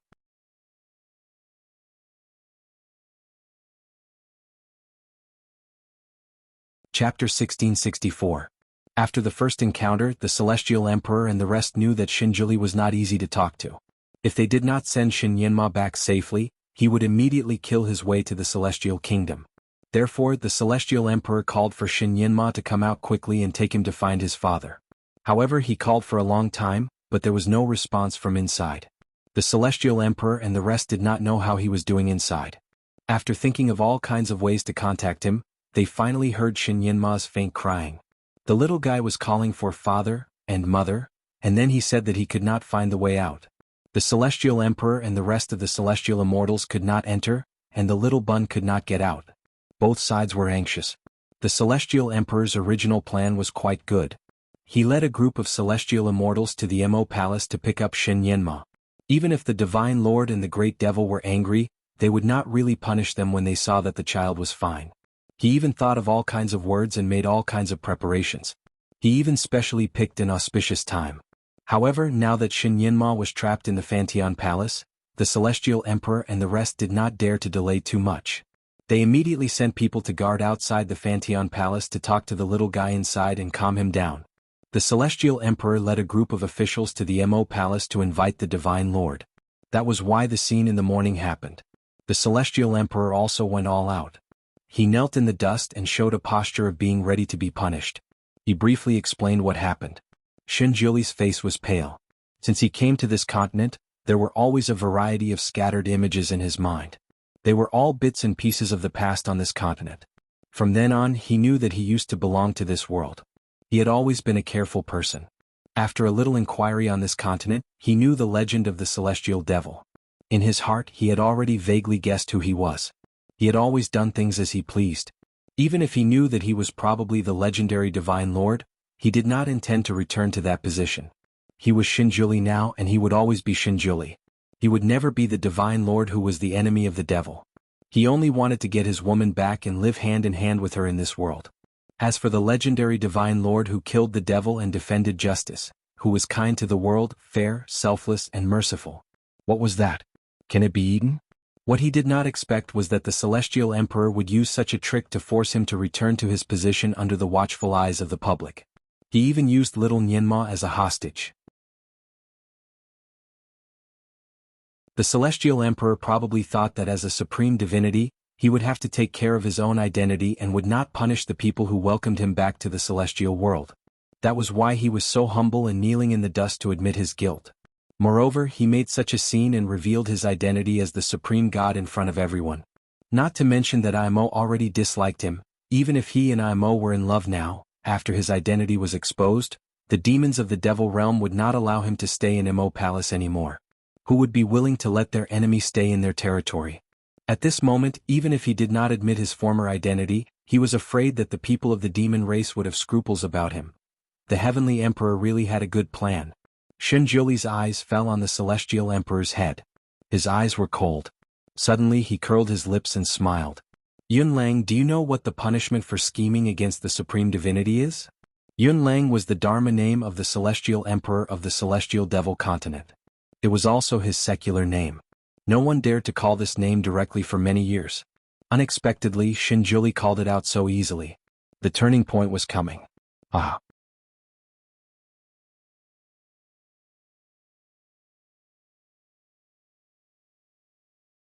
Chapter 1665. The Celestial Thearcha's body stiffened. He had no idea how the Supreme Divinity knew his real name. He lowered his head and said, "I don't know. I did something wrong for the safety of the celestial realm and the Supreme Divinity. I'm willing to accept my punishment." His words were very eloquent. He humbly admitted his mistake and said that he did it for the greater good of the celestial realm. If Shinjuli was truly a benevolent god, he would not hold it against him. At most, he would reprimand him. Yes, your Majesty, you did it for the safety of the 6 realms. The Supreme Divinity is merciful and will forgive your Majesty. That's right. The Supreme Divinity is a benevolent god. He won't take offense to heart. The immortals had been in the celestial realm for many years.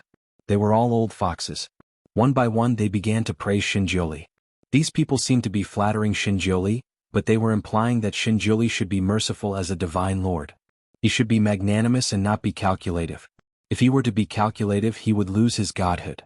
Shinjuli looked down at the rows of white poplar immortals kneeling on the ground. His lips curled up slightly.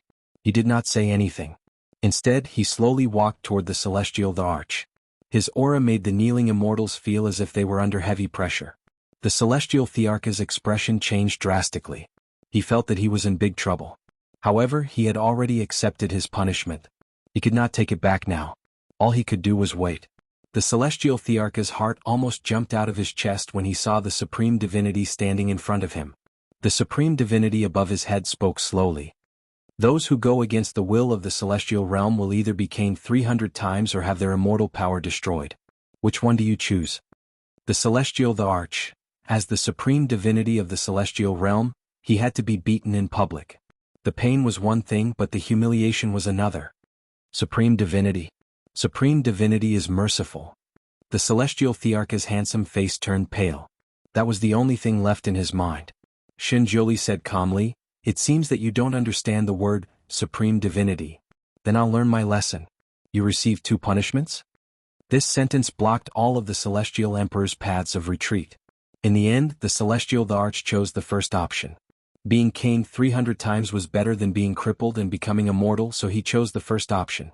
Shinjuli was still quite humane. He let him call the executioner from the celestial world to carry out the punishment.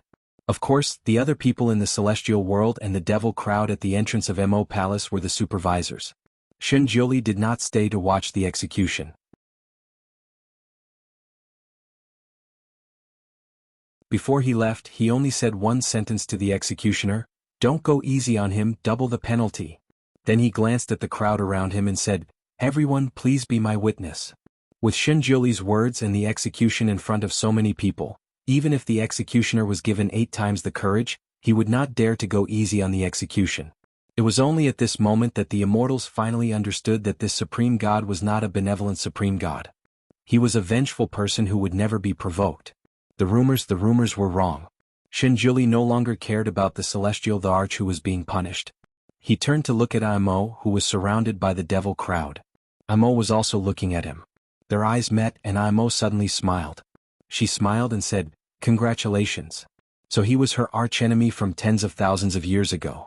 So they had always been enemies. You're tuning in to the Han Li's Wuxia Adventures YouTube channel. We're so grateful for your support, and don't forget to subscribe to join us on this incredible journey through captivating stories. Your generosity through donations truly makes a world of difference, as it's the primary source of revenue that allows me to expand and enhance this channel for you. Thank you from the bottom of my heart for being a part of this adventure.